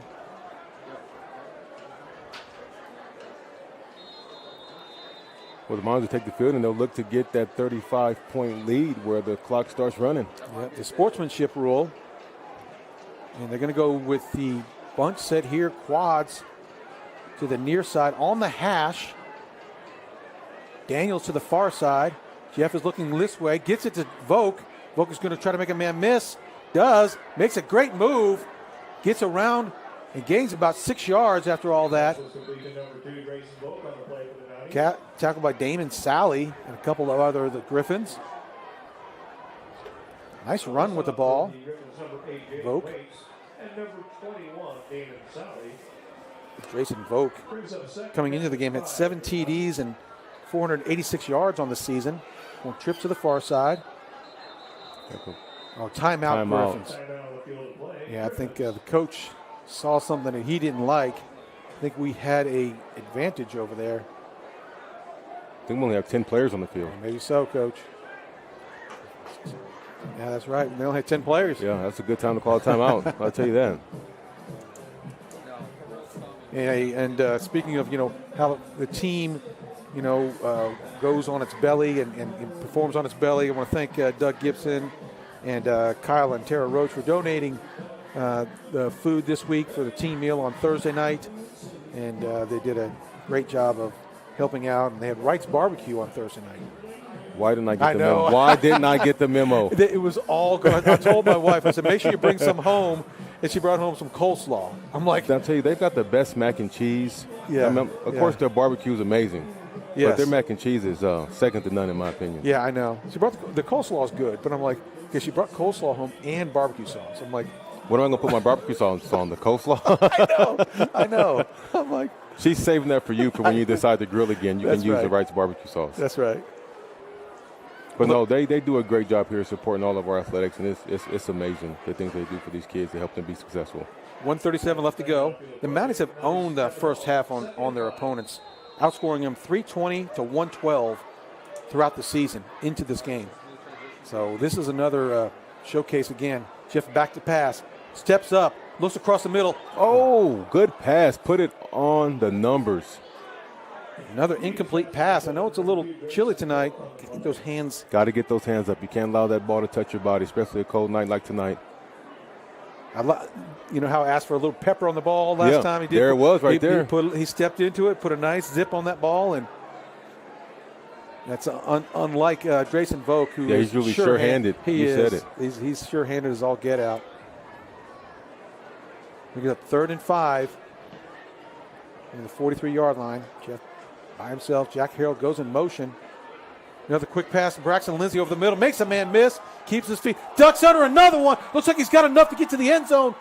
Oh, he pitches it to Drayson Volk. Are you kidding me? What a play by Braxton Lindsay as he pitches it to Drayson Volk, who walks across the end zone in a unbelievable heads-up play by Drayson Volk and Braxton Lindsay.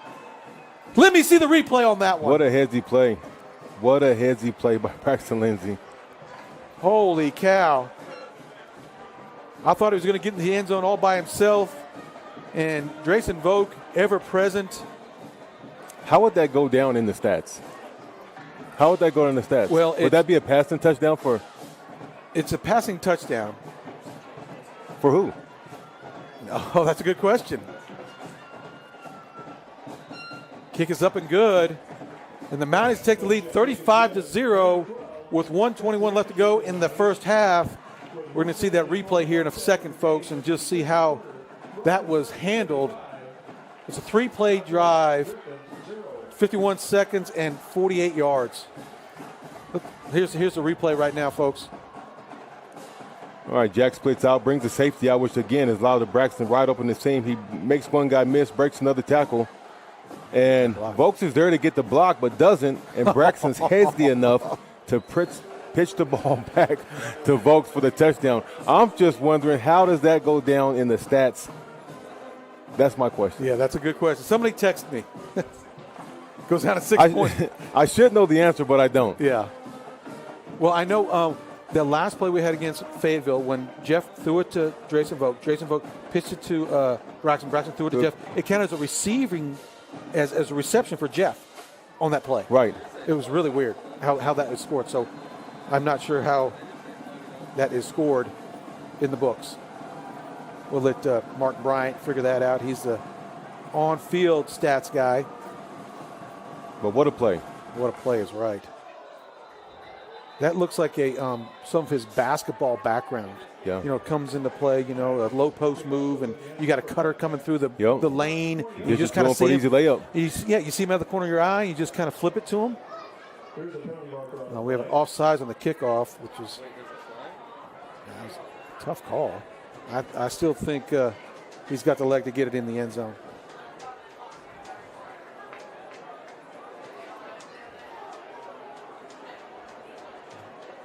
Yeah, some say it'll still be a passing touchdown, but it'll go down as a lateral for as far as the stats go. Regardless, it's quite the let me see. I had somebody send me something. If the quarterback throws an initial pass and initiates the play, and the receiver ultimately scores on touchdown after a series of lateral, the quarterback is credited with a touchdown pass as he's considered to have started the scoring play with his throw. So, touchdown pass. And Benson Ashley does kick in the end zone once again. Thank you for the clarification there. Clarification from our astute Evan Morris, who's watching at home. We'll come out to the 20-yard line. Gryphons take over, 1st and 10. Mounties defense back on the field so we can keep the Gryphons out and keep this clock running and go into halftime with a 35-0 lead. And folks, you want to stick around for halftime because we have some recognition of some folks at halftime. The boys and girls golf team, who are conference champions, both conference champions. The girls cross country team, state champions and conference champs, are going to be recognized at halftime. So stay with us as you can watch some of your kids get here and get recognized. Back to passes Vassar. Gets out to the sideline and always going to make somebody miss and makes a nice run. He's quick and versatile. He's very quick. 9-yard carry for Vassar. That's been their most productive play. It's just a broken play where he's able to find some space and pick up some yards in open field. Yeah, they almost want to work him at quarterback and just make something happen with him. Back to pass again. Throws to his left side. Oh, that's a big running back. That's 33, Montrell Martin. 6'4", 240. Does catch that ball. Gaucher on the tackle. along with a couple other ones. You can't just have one guy bring him down. A.J. Francisco. Well, he's a big, well. strong kid over there. He was throwing guys all over the place over there when he caught that pass. It's the first catch of the day for Montrell Williams. We'll take a quick commercial break real quick, and we'll be right back.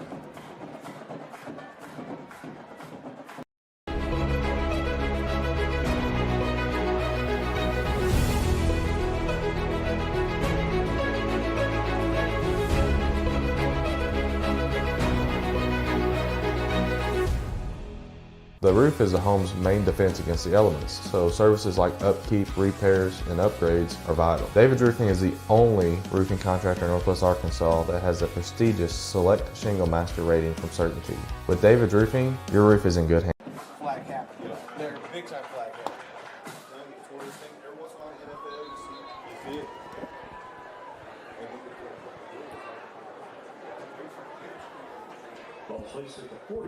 Hey, welcome back to Whitey Smith Stadium. The Mounties with a 35-0 lead. With 44 seconds left to go in the second quarter. First down for the Gryphons. Back to pass is Vassar. Got guys coming after him. He slips a few, makes a man miss. He's off to the races and gets out of bounds. That should be. But not after 12-yard gain. Yeah, he's quick, boy. And I don't think we've seen a quarterback this quick this season. Hunter Dickey was there, but he can just make you miss in space there, in a tight place there. Yeah, he's doing a really good job with his legs tonight. 56-yard line. First and 10, Gryphons. First and 10. 30 seconds left to go in the first half. Vassar back to pass again, looking right, throws over the middle, hits the umpire, unfortunately, for the Gryphons, because 33, Montrell Martin is kind of cutting across the middle there. Just a replay of that last play there. I think it does hit that umpire. Boom, hits him right in the chest. It's unfortunate for them. Wrong color. We have second and 10. On the 36-yard line. Back to pass against Vassar. Oh, gets it across the middle. Picked off. We got a Christian Flores. Makes a catch. And he is brought down by Montrell Martin, but not after the interception by Christian Flores. Here's a replay of that last play by the Mounties defense and the interception by Christian Flores. Again, a safety blitz. Again, Zeke Parsons gets there just enough to make that pass be not as accurate as he would like, and Christian Flores right there to scoop it up for the interception and get the Mounties offense back on the field. That's his 5th interception on the season, Coach, and having a terrific year is Christian Flores, the senior.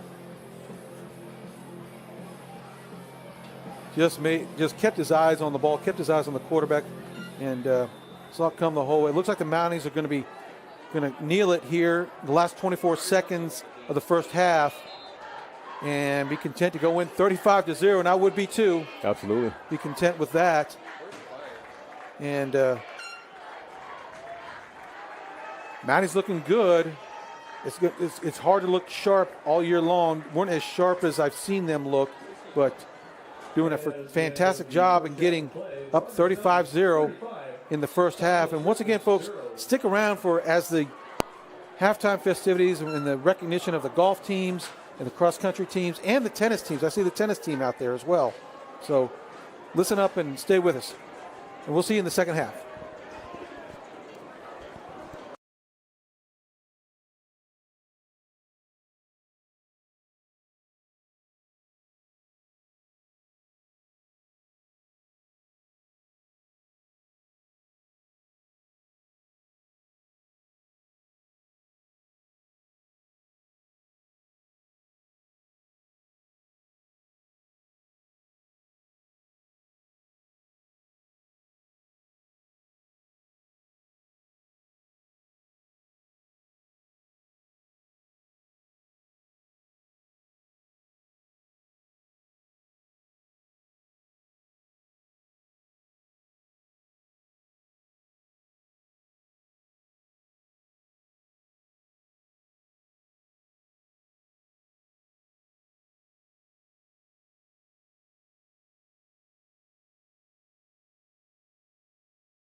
Congratulations to the Lady Mounties cross country team. We don't have any audio. Okay. Yeah. So now we have audio.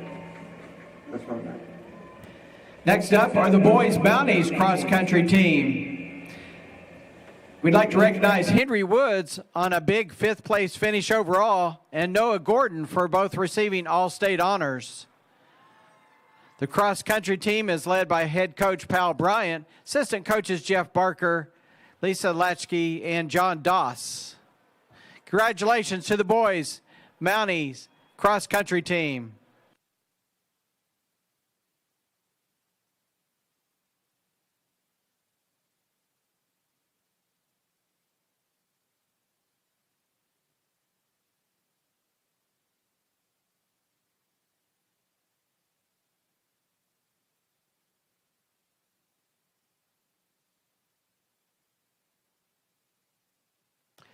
Next up, we have the Rogers Mounties boys and girls indoor track and field.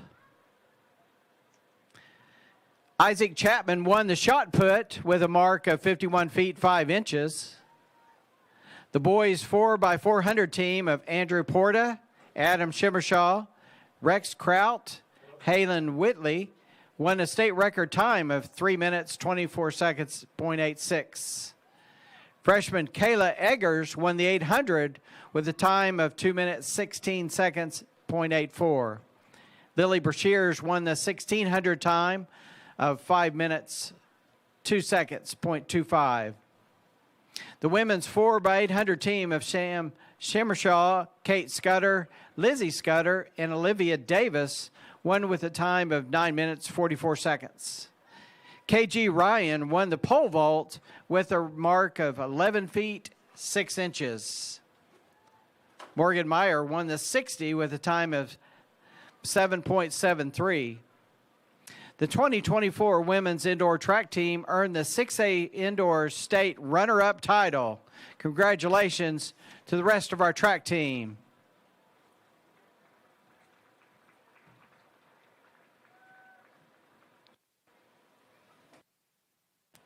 Next, we'd like to recognize our outdoor state track and field event champions. Isaac Chapman swept the throws with wins in the shot put and discus, with marks of 160 feet 3 inches in the discus and 53 feet in the shot put. KG Ryan repeated her indoor success with a win in the pole vault, clearing 11 feet 8 inches.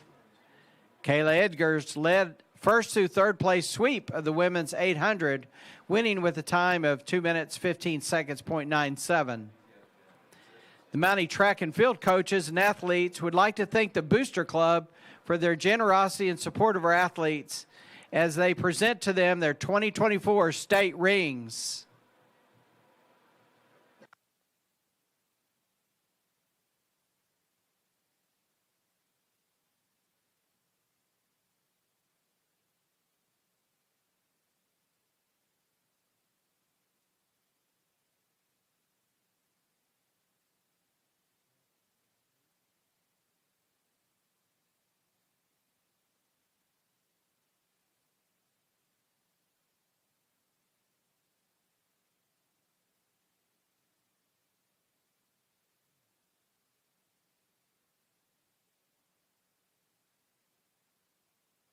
Next on the field, we have the Mounties boys golf team.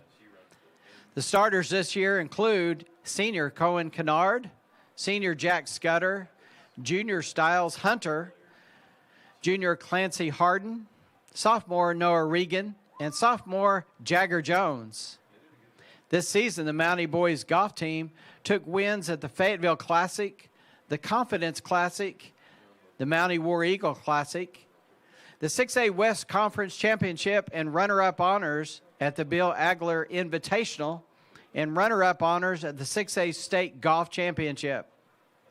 Season highlights also include a sudden death playoff win against Bentonville for state runner-up, and senior Cohen Kennard finishing 5th at state overalls at Pleasant Valley Country Club.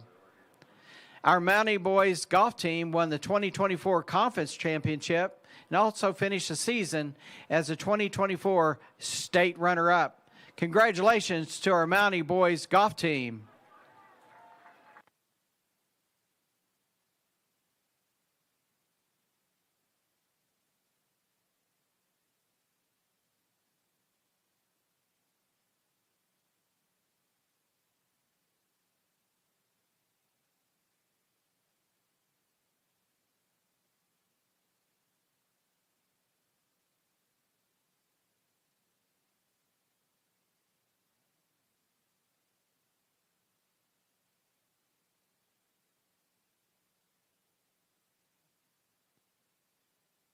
the Mounties girls golf team. It's a great day to be a Mountie golfer. The Lady Mountie golf team had an outstanding season.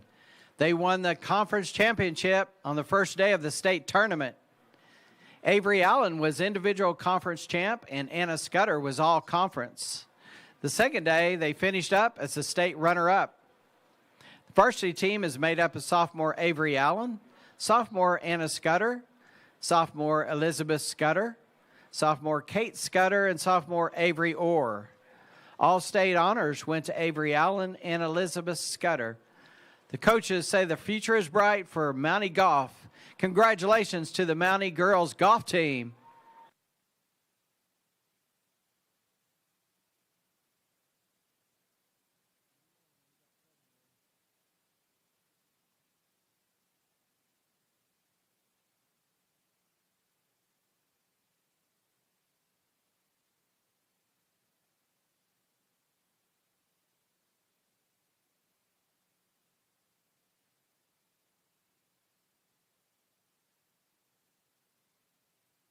Our final recognition tonight goes out to the Mountie boys and girls tennis teams.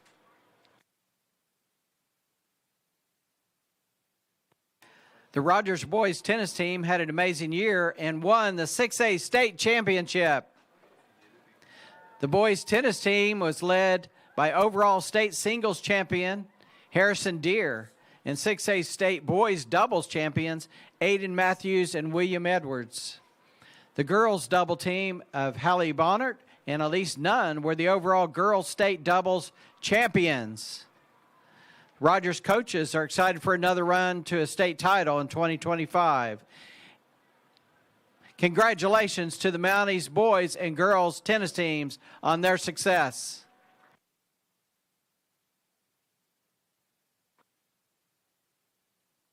This concludes all of our recognition for the cross-country, track and field, golf, and tennis teams tonight.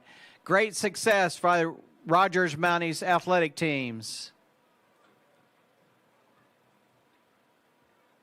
Now we'll conclude our halftime ceremony. We'll turn it over to our guest from Seven Brew for facilitating the halftime field goal competition contests.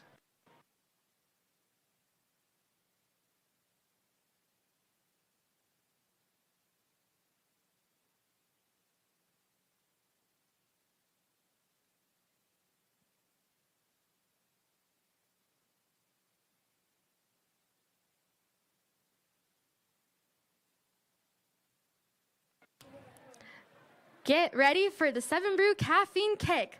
Our brave contestants will take on the challenge of kicking field goals from the 7-yard line. One miss and you're out, but nail it and you have the chance to win big. Let's see who's got the winning kick. Let's give it up for our contestants. All right, we have our first contestant lining up, and let's cheer her on. While we're making these field goal kicks, make some noise for some 7 Brew t-shirts and mini footballs. Oh, she was so close. She probably could have used a blondie to wake that ball up a little. All right, let's cheer on our next contestant. They're getting ready, cheer them on, and I think they need a map to find their way to the field goal. But all is okay. We have some more contestants lining up. Let's keep cheering them on. Are they gonna make it? We'll see.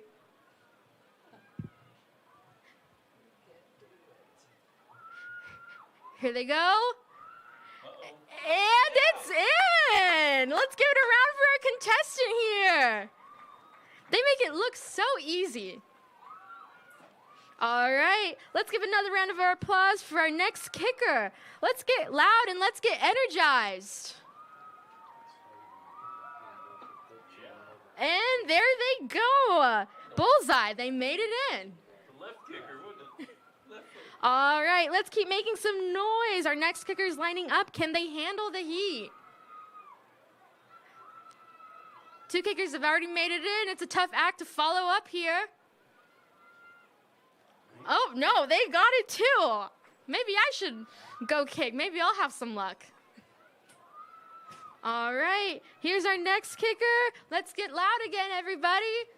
They might be tiny, but I'm sure they're mighty.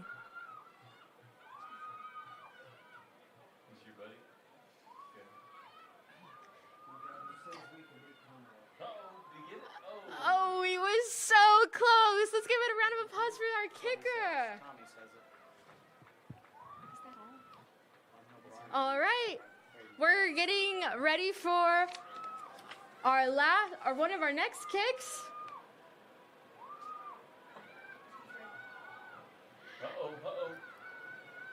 Almost. They almost made it in, friends. We have one more kick for tonight. All right, let's keep making some noise for our kickers.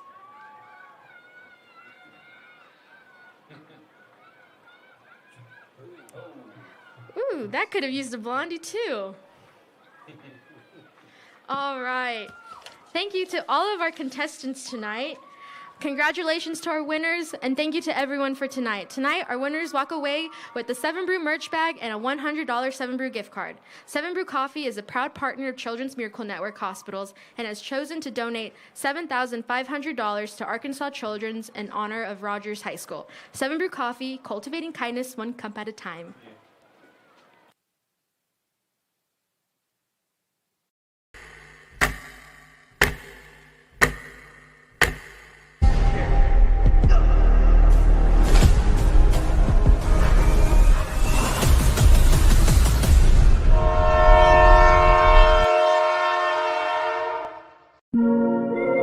Yeah. Okay. Lil CC on the beat. Yeah. I mean, where should I really even start? I got that I'm keeping in the dark. I got my across the street living large. Thinking back to the fact that they dead, thought my raps wasn't facts till they sat with the Rogers Mounties will take it. One need a charge. Yeah, they twins, I could tell they apart.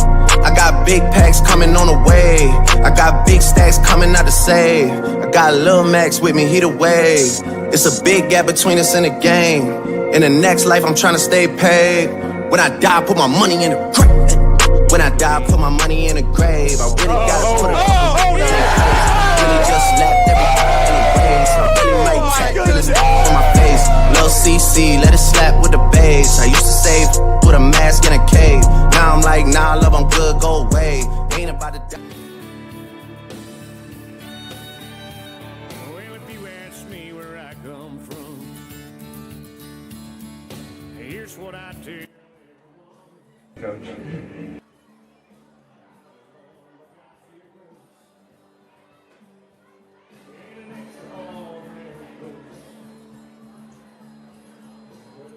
And stripes and the eagle flies. It's a big old land with countless dreams, and happiness ain't out of reach. Hard work pays off the way it should. This ain't enough to know that we've got it good. Where the stars and stripes and the eagle fly. There's a lady that stands in a harbor for what we believe, and there's a bell that still echoes the price that it costs to be free. I pledge allegiance to this flag. If that bothers you, well, that's too bad. If you got pride and you're proud you do, yeah, we could use some more like me and you. Where the stars and stripes and the eagle fly.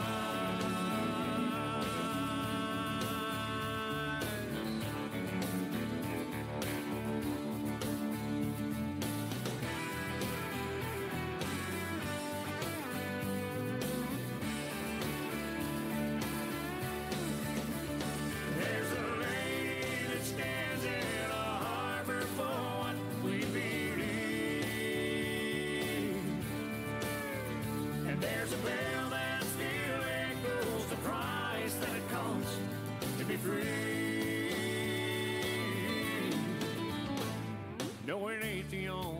place on earth,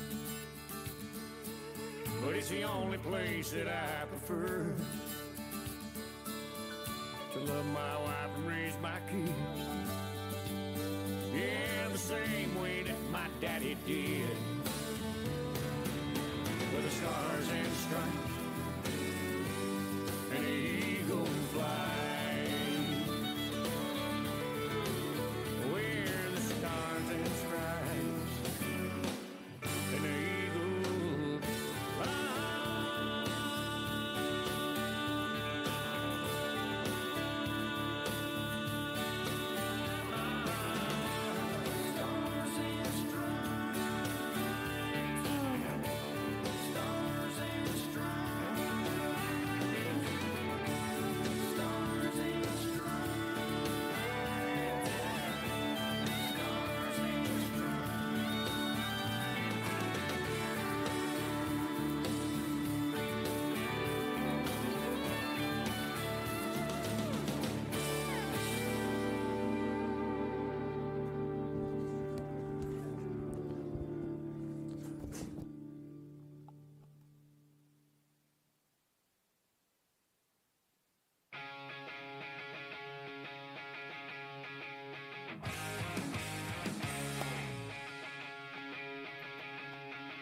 There we go.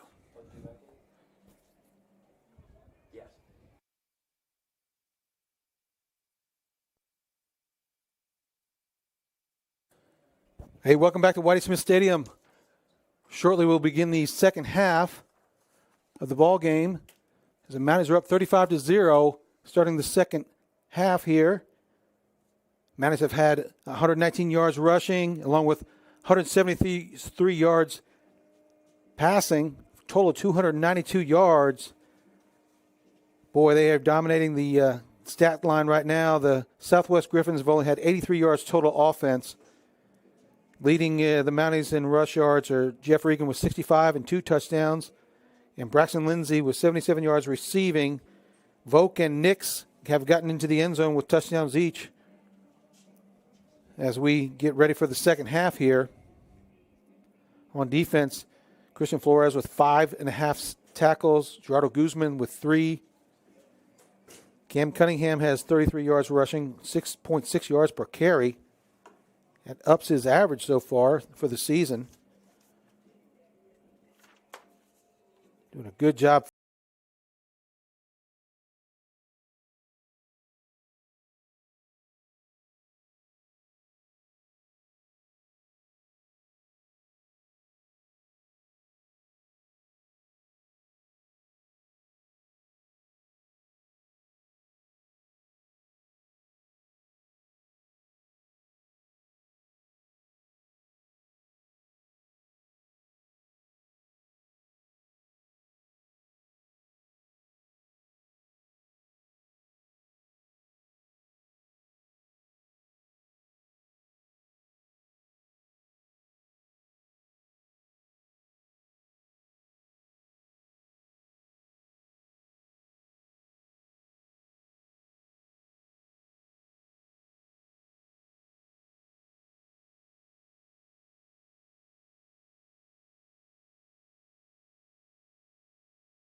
Hey, welcome back. Here we are at Whitey Smith Stadium after the halftime highlights there that Zach Land put together for us.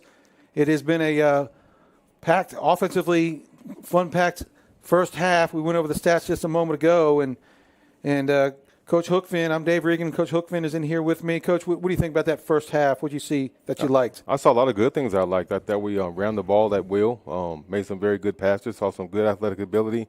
Thought the defense really played well, especially when they pinned their ears back on third down and really get after the quarterback. I was, when their quarterback went down, it kind of changed the dynamic, but the quarterback that came in from Southwest can definitely make some things happen with his legs in the open field. So we'll see if they try to capitalize on some of those opportunities here in the second half. That's right. We've got a special guest in the booth with us in the third quarter here, Cam Cunningham's dad, Donnell Cunningham. He's the treasurer for the Booster Club, and glad to have him up here. And we talked a little bit about the Booster Club and being a part of the Booster Club. And we had the QR code up there, folks. If you can join the Booster Club, if you have a son or daughter that's either a student or an athlete in any program, the Booster Club helps support them. Donnell, sorry about that. Donnell, can you tell us a little bit about what the Booster Club does and how it supports the teams and what you guys do with your Booster Club? Yeah, thanks for having me up here. We actually try to raise money so that we can provide our athletes with equipment. We have redone the Elmwood weight room. We have redone the Kirksey weight room. We've also helped the cheer team go to their competition. We have given the football team headsets and other things, and so we just try to help out our athletes just so that they don't go without their. That's fantastic. I know there's a number of things that I mentioned before with the Booster Club and how they've been able to help the golf team, for example. Absolutely. I mentioned earlier with some of the rings when they win the state championship. Yes. The rings that they put together. They also push carts they put for the golf team as well. So, folks, if you're listening, you don't have to be a Rogers High School parent to be a part of the Booster Club. You heard Donnell talk about Elmwood Weight Room, which I've seen myself. It's awesome. Yes. Absolutely. It is fantastic weight room with all those weight racks down there, and it's been fantastic. The Kirksey Weight Room, you said? Kirksey Weight Room. So not only working to support the Rogers Mounties, but future Rogers Mounties. Yes. Without a doubt. Supporting all our athletic programs, which is amazing. Without a doubt. And you guys meet, what nights do you meet? We meet the second Wednesday of every month at 5:30. Here at the high school? Here at the high school, and then the coaches oftentimes they will bring their request in, requesting the basketball. We have to purchase them a shooting machine there. We've purchased golf bags and book bags and other things like that. As the Gryphons are on first down on the 20-yard line, as another host of Mounties there, on tackle there for the Mounties. Oh, it looks like the running back number 20, Robert Cooper's injured on that. But, yeah, do you encourage folks to come? I mean, anybody can come to these Booster Club meetings, can't they? Yes, it is. It's open to any parent, grandparent, aunt, uncle, whoever want to come and help us. And we're also opening up just to help us raise money every year, annually. What is the number one thing you have to do to join the Booster Club and to be a part of all the fantastic things you guys are providing for our student athletes? Yeah, it's filling out the QR code there, filling out the form there. We would love to actually have everybody's information there, email addresses, phone numbers. We send out emails, newsletters, text messages, and all of that. That's great. That's great. And you don't have to just join for $25, folks. If you want to, you can throw a little extra in there to help your team, help your Kirksey Cougars, help your Elmwood Raiders, and to go, because it takes a lot to run these programs, and it's not all school funded. Back to pass, looking left, throws left, looking for that big man. Oh, knocked down nicely by LeSean Gaucher, who ran with him really well. That was intended for Montrell Martin, the big wide receiver. But, the Booster Club, I know it, and since your son's a senior, yes, are you coming back? Of course I am. Are you? I'm a Rogers, the Mountie. Okay, you're gonna help with the Booster Club next season. Okay, yes, I am. But people do graduate, and they just say, hey, I'm my life has gotten too busy, so we do need board members, at least one or two a year. Is that correct? Every year, yes. Every year. Yes, every year, because we have for graduating seniors, right, and their parents. We would love to keep the rotation going, but getting some of those freshman parents in, sophomore parents in, just so they can be the part of the board and everything. Yeah, that's a big part of it. Keeping the, keep the pipeline going, keep the energy going for the Booster Club, because it can be a lot. It's a lot of commitment. And what else will help? The baseball team did a fundraiser there at the golf tournament. Did we help Golf with that event, at all? We did. We helped them raise money there. The baseball team raised a lot of money for their equipment and their traveling expenses and all of that, and so that was back in September. And the Booster Club is a 501c, isn't it not? Yes, it is. Okay, so it's non-profit. So everything you donate is a tax write-off. It's a tax write-off there. So you can get them that paperwork if they send some money in, right? Absolutely. So then they get that online, or how can they get that from you? That's online, or fill out the form, and we would definitely make contact with you and give you a donation letter there. That's great. Looks like they're going with Jagger Blockberg in the backfield, and that's going to be Jack Harrell with a nice burst of speed. Got a 20-yard gain all the way down to the Gryphon 38-yard line. Great run by Jack Harrell. Yeah, very good burst there by Jack. Getting to the second. Here's a replay of that last run by Jack Harrell. Yeah, once he found a little bit of room in that second level, and he just good vision there. Yeah, it was really good vision for him not to just run into all that mess. 1st and 10 on the 39-yard line of the Gryphons. Looks like a quarterback keeper, Jagger Blockberger, going to gain 5 yards on the play.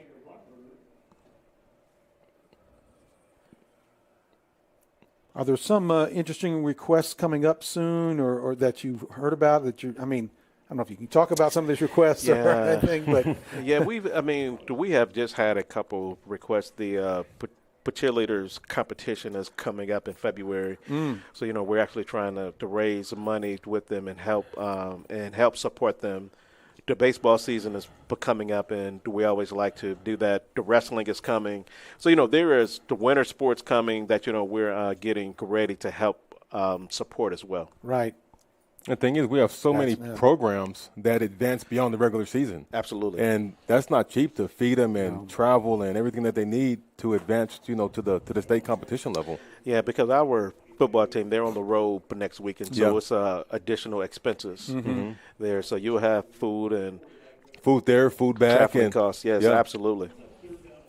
And those things add up quickly when you're talking about 100 kids on the road. Yes. I know a lot of times, my wife and her friends will put together some of the meals, put sandwiches together. I've helped make hundreds of peanut butter and jelly sandwiches to try to keep costs down. But that's, some of that is just labor costs, yes. And it's volunteer labor time. Jagger looking left. Throws the ball over to Drayson Volk. Look at he got tipped by number 23, Davian King. Ball's incomplete. Going to bring up 4th down and 12 for the Mounties. But, yeah, so, folks, if you're listening, not only do we need the Booster Club need money, they do need personnel. They need bodies to help with food and delivering food, maybe making food. I know people do that often each week. Each week somebody is providing food or making food for these kids. Absolutely. We have pregame meals every Friday, and then they have meals hosted on Thursday evening, just so that our athletes, they can have good meals before the games. Because 4th down and 12. Xander Burke back there with Jagger Blockberger. Looks like we're going to call a timeout.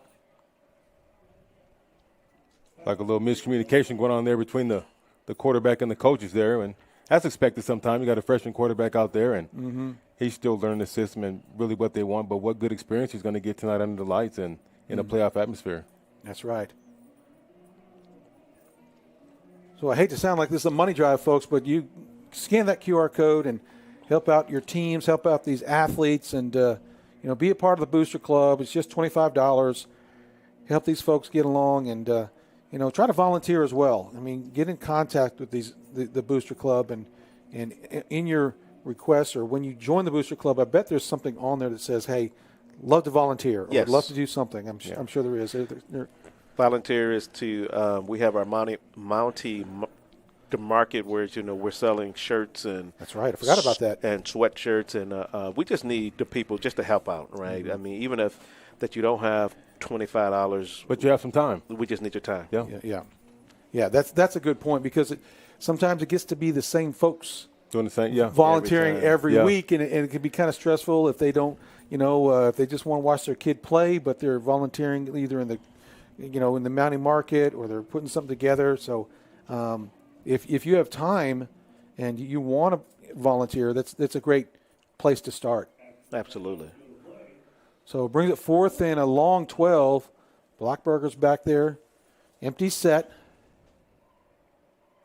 Back to pass. Looking over the middle. Oh, pretty good defensive play. Good defensive play there by the Gryphons. Yes, it really was. That's number 24, Kevin Williams. That pass was pretty good pass, pretty good. I mean, it was on the money, just a great play by 24. I want to take a second to say something real quick. I want to say hello to my good friend, Officer Lotto. He'll be retiring. You're kidding me. He'll be retiring. This is his last semester with us, so I definitely want to tell him how much we appreciate him, how much I enjoy working with him and hanging out with him. He definitely makes my job much more pleasurable being able to hang out with him every day. And hope you listen, man, and we're going to miss you when you leave, but surely you and I get a chance to hang out a little bit. Yeah, he worked also at the middle schools as well. I've never seen him. He has great relationships with our kids, and he just does an outstanding job, and we're going to miss him. Mercer carries that ball. That's Derek Vassar. When the quarterback keek, looks like he's going to lose a number of yards. Is that Gerardo Guzman out there? No, that's Cohen Chalmers. Cohen Chalmers. His dad, Chris Chalmers, played here and is in the record books. He's the 8th best all-time average rushing carry at 6.7 yards a carry in 1993. Congratulations, Chris. And also in 1994, 11th best in rushing yards with 972. He's in the record books. So his dad, is in the record books along here. So congratulations to him. Back to passes Vassar. Looking left, looking long. LeSean is trying to find the ball. Oh, my goodness. LeSean came down with it. What do we got? What's the call? They're going to call first down.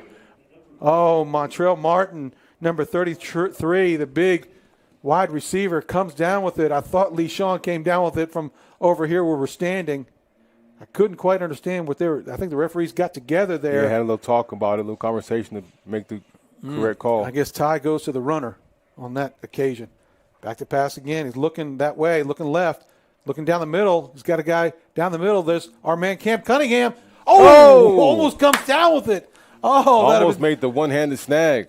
That would have been nice to have Cam Cunningham come down with the interception with his dad on the call. Absolutely. Right now. We had a hard time to contain you up here. I got to do the same thing to Dave sometime. He gets a little excited up here. That's right. Got to calm him down a bit, right? Calm down. Good coverage back there. Way to stay behind the receiver. We talk about it. Keep it in front of us. Keep it in front of you. Keep your eyes on the quarterback if you can, so you can track that ball a little bit better, That was really well played. Brings up second down and 10. 3:47 left to go in the third quarter.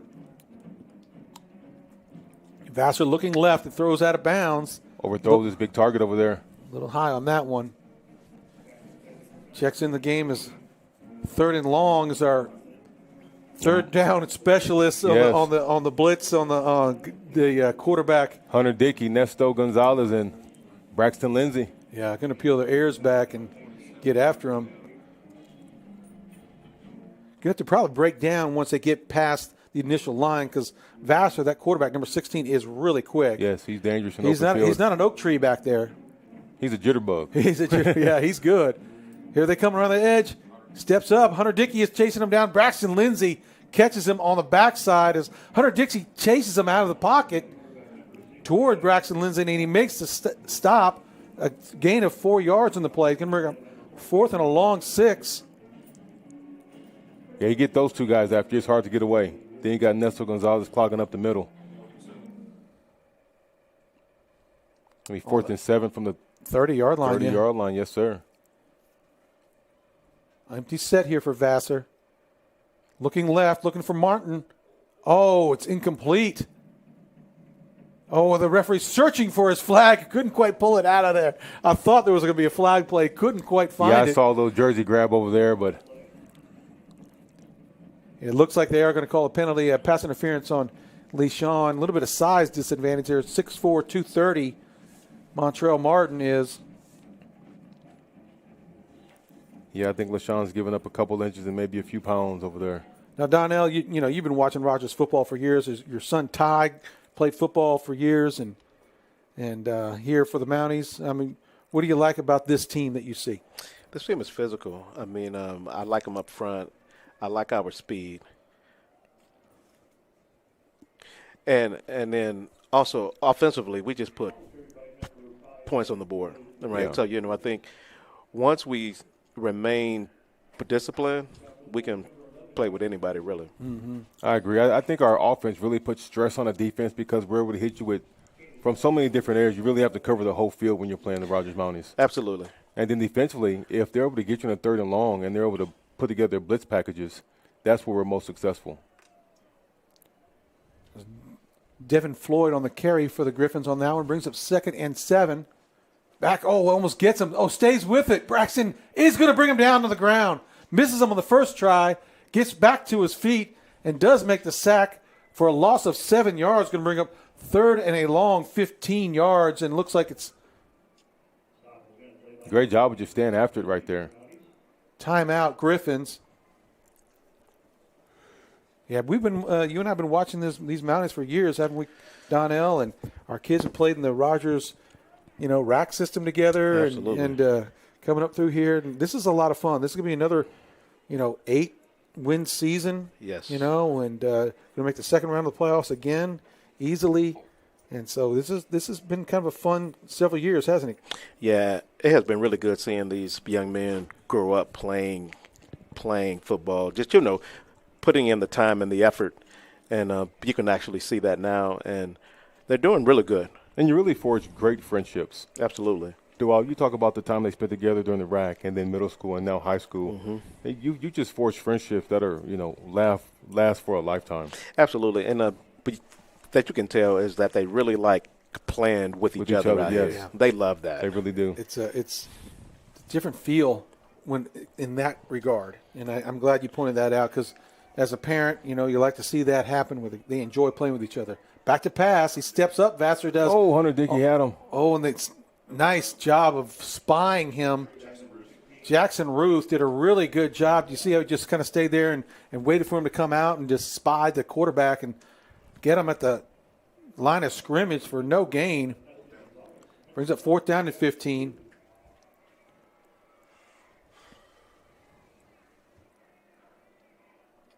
Well, it feels more like a program here rather than it does. Our team, this team from last year and team from the year before. No. This is a program, and we're expected to have 7-8 wins a season, and I think we're going to push through even more the next couple of seasons. Well, all the programs doing well. You look at the Elmwood Middle School winning season. Kirksey's got a winning season. Mm-hmm. Freshmen were co-champions. Our JV team had a great year, and now our the varsity. Pass. Up in the air, the ball is knocked down the by ground. Zeke Parsons, I believe. They're on the defensive end. Zeke Parsons, Cam Cunningham back there knocking it down, and the Mounties will take over on downs on their own 20-yard line. 22 seconds left to go in the quarter. There we go. I thought the clock stopped for a moment, but it should stay running. It's the sportsmanship rule. Yeah. And 35 points or more in the second half in the state of Arkansas, and the clock runs all the way down. And it will stop at the quarter here, and that will be the end of the third quarter.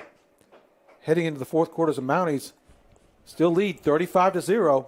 I'll tell you what else. We can't understate the job that Coach Harbison has done since he's became our head coach and the way he incorporates the middle school coaches into the program. There's been times where the middle school comes to the high school and the high school coaches coach them. And the middle school coach are kind of their assistants just to learn the scheme, have that relationship. So, he's done an outstanding job of laying a very good foundation for our football program, in my opinion. Yeah, absolutely. His fourth year here, Chad Harbison's 33-11 this season through the fourth year, doing a really good job and giving up the play calling duties this year to Coach Nick Brill, the offensive coordinator, and it's kind of freed him up a little bit to help manage both the offense and defensive sides. It's hard when you're a head coach and a coordinator. You tend to neglect the side of the ball that you're not over. Yeah. But like you said, this frees him up to kind of have his hands in a little bit of everything and make sure that we're in the right position and right schemes where we need to be for our team to have success.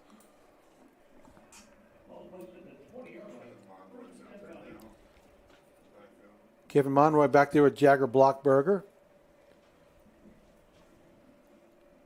It's like the quarterback keep for Jagger, trying to get to the outside, and is brought down, but not after about a 3-yard gain.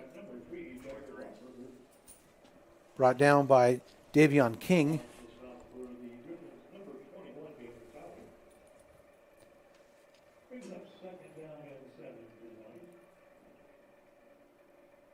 But yeah, Donnell, it's been a fun season, and I don't want it to end. I mean, when we go to Conway next week, I don't want this season to end. I don't think it will. I've got a good feeling about this season. There's something about it. You know, sometimes you can't. And they always told me when I was coaching, you never win it with the team you think you're going to win it with. You know, we had all the seniors last year. We were very senior laden, had a lot of experience.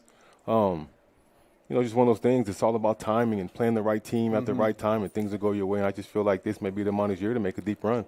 Sometimes you got to get lucky. I mean, we came in tonight. There's really stud quarterback, Chase Forte. Yeah. I mean, you know, probably an all-conference type of kid. Absolutely. Was out tonight because of you know, had unsportsmanlike contact or something. Yeah. I'm not sure. Two personal fouls. Two personal fouls. Yeah. Last game, so he's out of this game. So we get a little break. Conway next week. Their starting quarterback is. He's a little gimpy. A little gimpy. He may play. He hadn't played since you know, the 4th game of the season. So you know, sometimes you got it's bad luck for them, and sometimes it's good luck for you. Oh, nice pass over there, Cooper Daniel.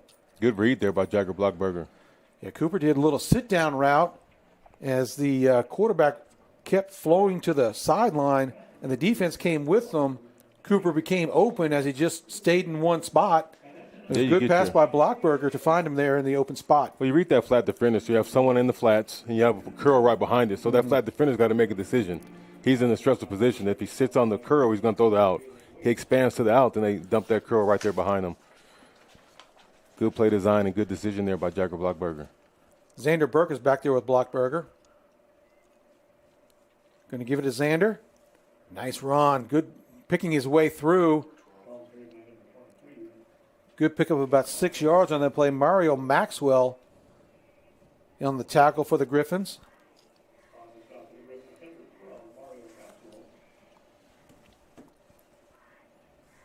It's going to bring up a 2nd and 5 for the Mounties. The Griffin dance squad is doing a really good job over there in the stand. I think I'm watching LSU or something. Great school spirit over there. Yes. Absolutely. Blockberger back there with Xander. Can't get the snap. Xander does pick it up. Caden Middleton on the tackle. Little broken play in the backfield. Yeah, low snap, kind of hard to handle, and kind of throws off the timing when you have that take place when you're in shotgun formation. You really need that snap to be precise every time.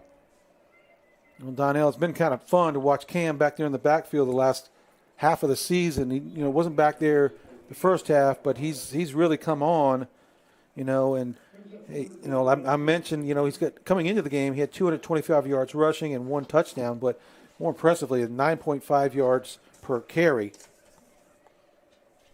No, he's been working hard at it, working in practice, staying positive there. Good run. Xander Burke with a nice run there for first down. Yeah, Cam's one of those athletes. I say it all the time. I would love to see him carry the ball more. Maybe have a package where, you know, he carries the ball 3 times a quarter. You know, that's 12 to 15 carries, just depending on how it's going. But he's so instrumental in what we do in the back end of our defense. Absolutely. It's kind of a give and take. Yeah. You know, where he's concerned. But no, he provides a little different spark than the rest of our backs. He just has a little different gear at times. Yeah. 8 minutes left to go in the ball game. And I'm going to tell you, too, both your sons, outstanding young men. Appreciate it. Yeah. You too. Every time I see him, it's yes, sir, no, sir, very respectful. Just you both have done amazing jobs with your sons. No, we really appreciate that. You know, you and I have a chance to talk a lot after ball games. We We'll kind of meet up on the way out and just do a little coach talk. And Absolutely. That's always fun. so hopefully, even when Cam leaves, we can keep that going. Absolutely. I will be here on Friday nights for sure. There's nothing like being here on Friday nights. And he only lives, I could hit a driver 5 of which at his house. So he lives, what, about 100 yards away? Absolutely, right? There's some scores out there. Pulaski Academy over Harbor, 58-13. And Springdale and Cabot is tight, 23-21. Cabot over Springdale right now. Xander Burke has the ball. He's running hard. He is running hard. On first down, it's going to gain of 6 or 7 yards. There's a programming note for next week, folks. I know there's 6 minutes left to go in this ball game, but we're unsure if we will have the stream, the RHS stream next week. The sports broadcasting class is going on a field trip to Oklahoma City. They'll be going Wednesday through Thursday. Unfortunately, we may or may not. We're not sure yet. We'll share the info, the link to the Conway broadcast. And Conway does a fantastic job. I've been working on Zach Land, so we're going to see how things go. I've been working on them, guys. All coming back. Kevin Monroy with the carry. Nice Good, burst. strong run by Monroy. No fear whatsoever on 23, Kevin Monroy on that carry. I love watching him run the ball. Yes. He's gotten better. Yeah. Every game. I went and watched a couple of JV games. Just his vision, his patience, his burst. He's really developed into a really good ball carrier for the Mounties. Absolutely. And all our backs run hard, and they all bring a little different something to the table.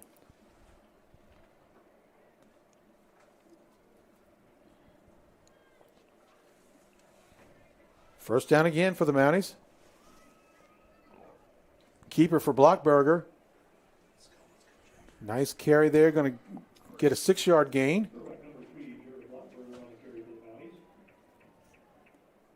Nice blocking on the perimeter.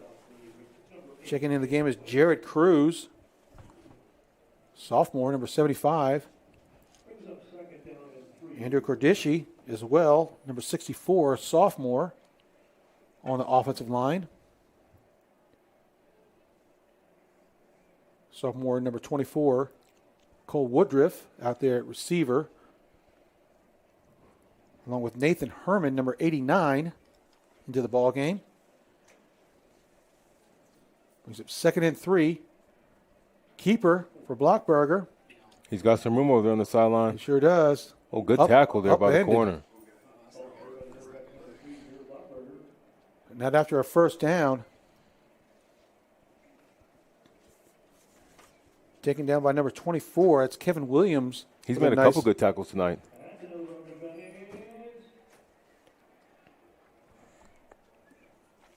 So first down and on the 12-yard line for the Mounties.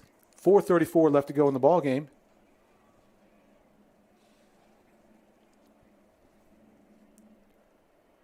Hands it to Kevin Monroy. Picking his way through there. Gain of a couple.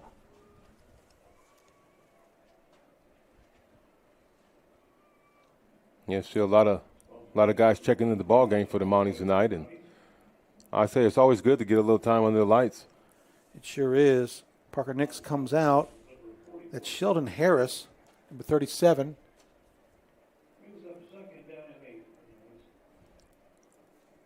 There's a lot of different numbers out there now because we brought some freshmen up. Yeah. And, so that hopefully I've got the correct numbers here. Forgive me if I get your son's name wrong on here.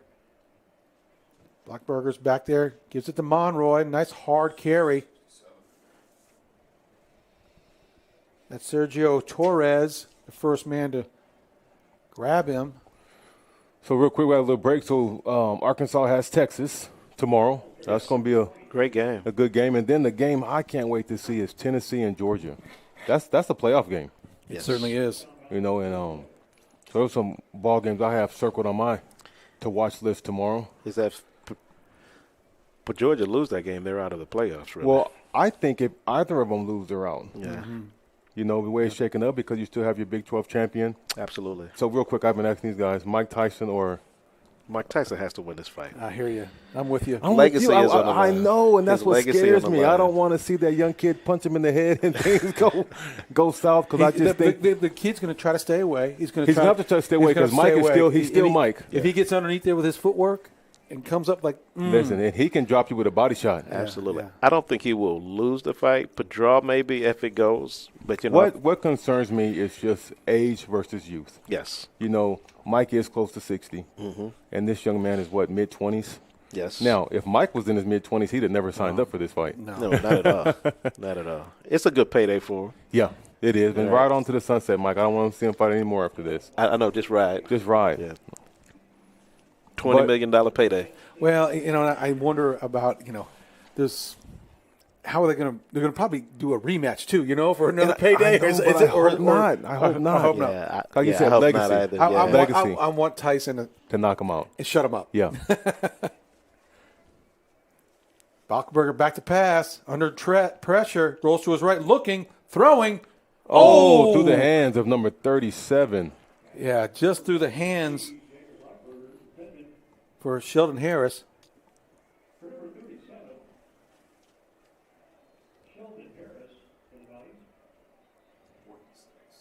It's 4th and 6. Look like they're bringing on the timeout on the Gryphons as well. Another timeout with 3:11 left to go in the ball game. That's a pretty good pass there. Yeah, he gave him an opportunity. Mm-hmm. But college football has been exciting to watch. Really I think has. with the NIL and the transfer portal, Absolutely. there's a lot more parity than there's been in the past. I mean, you look at Northern Illinois knocking off Notre Dame early on this season. Yeah. There's been a lot of good games and a lot of good storylines, and Alabama's still in the mix. They certainly are, and they looked. They got incredible. back in. Yeah.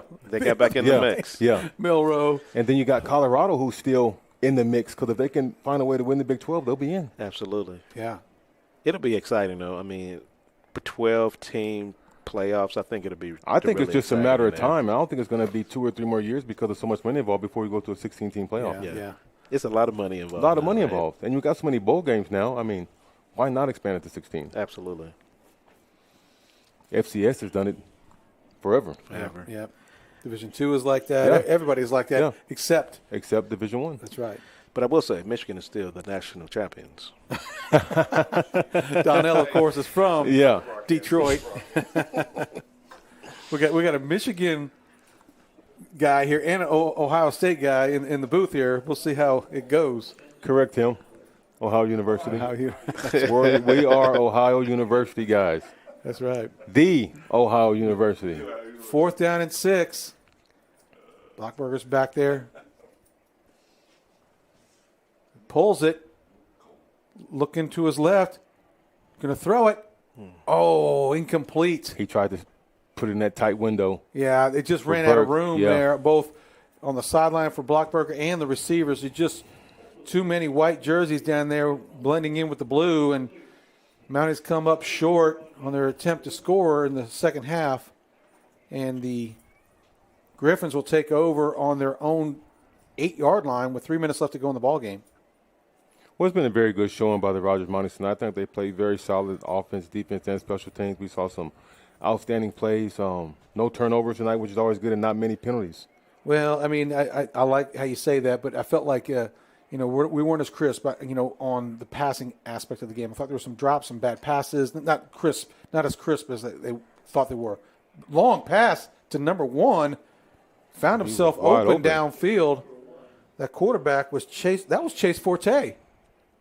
That's number 11. That's their stud quarterback, who I guess can play in the fourth quarter, maybe. Yeah, it looked a little different, didn't it? Yeah, that was Felix Hines on the. And the Mounties have defensive backfield back there. Eric Lopez. Back to pass again as Forte. Steps up.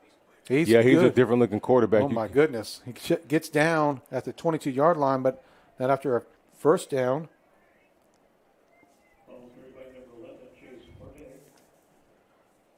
Yeah, I don't know that young man, but I bet if he had to do it all over again, he wouldn't have made the mistakes he made last week, because he really could have been a help to his team this evening. No doubt. Rolls to his right, throws it across his body, looking deep. It comes up short. Pass was intended for number 3, Logan White. A.J. Francisco on the coverage there for the Mounties.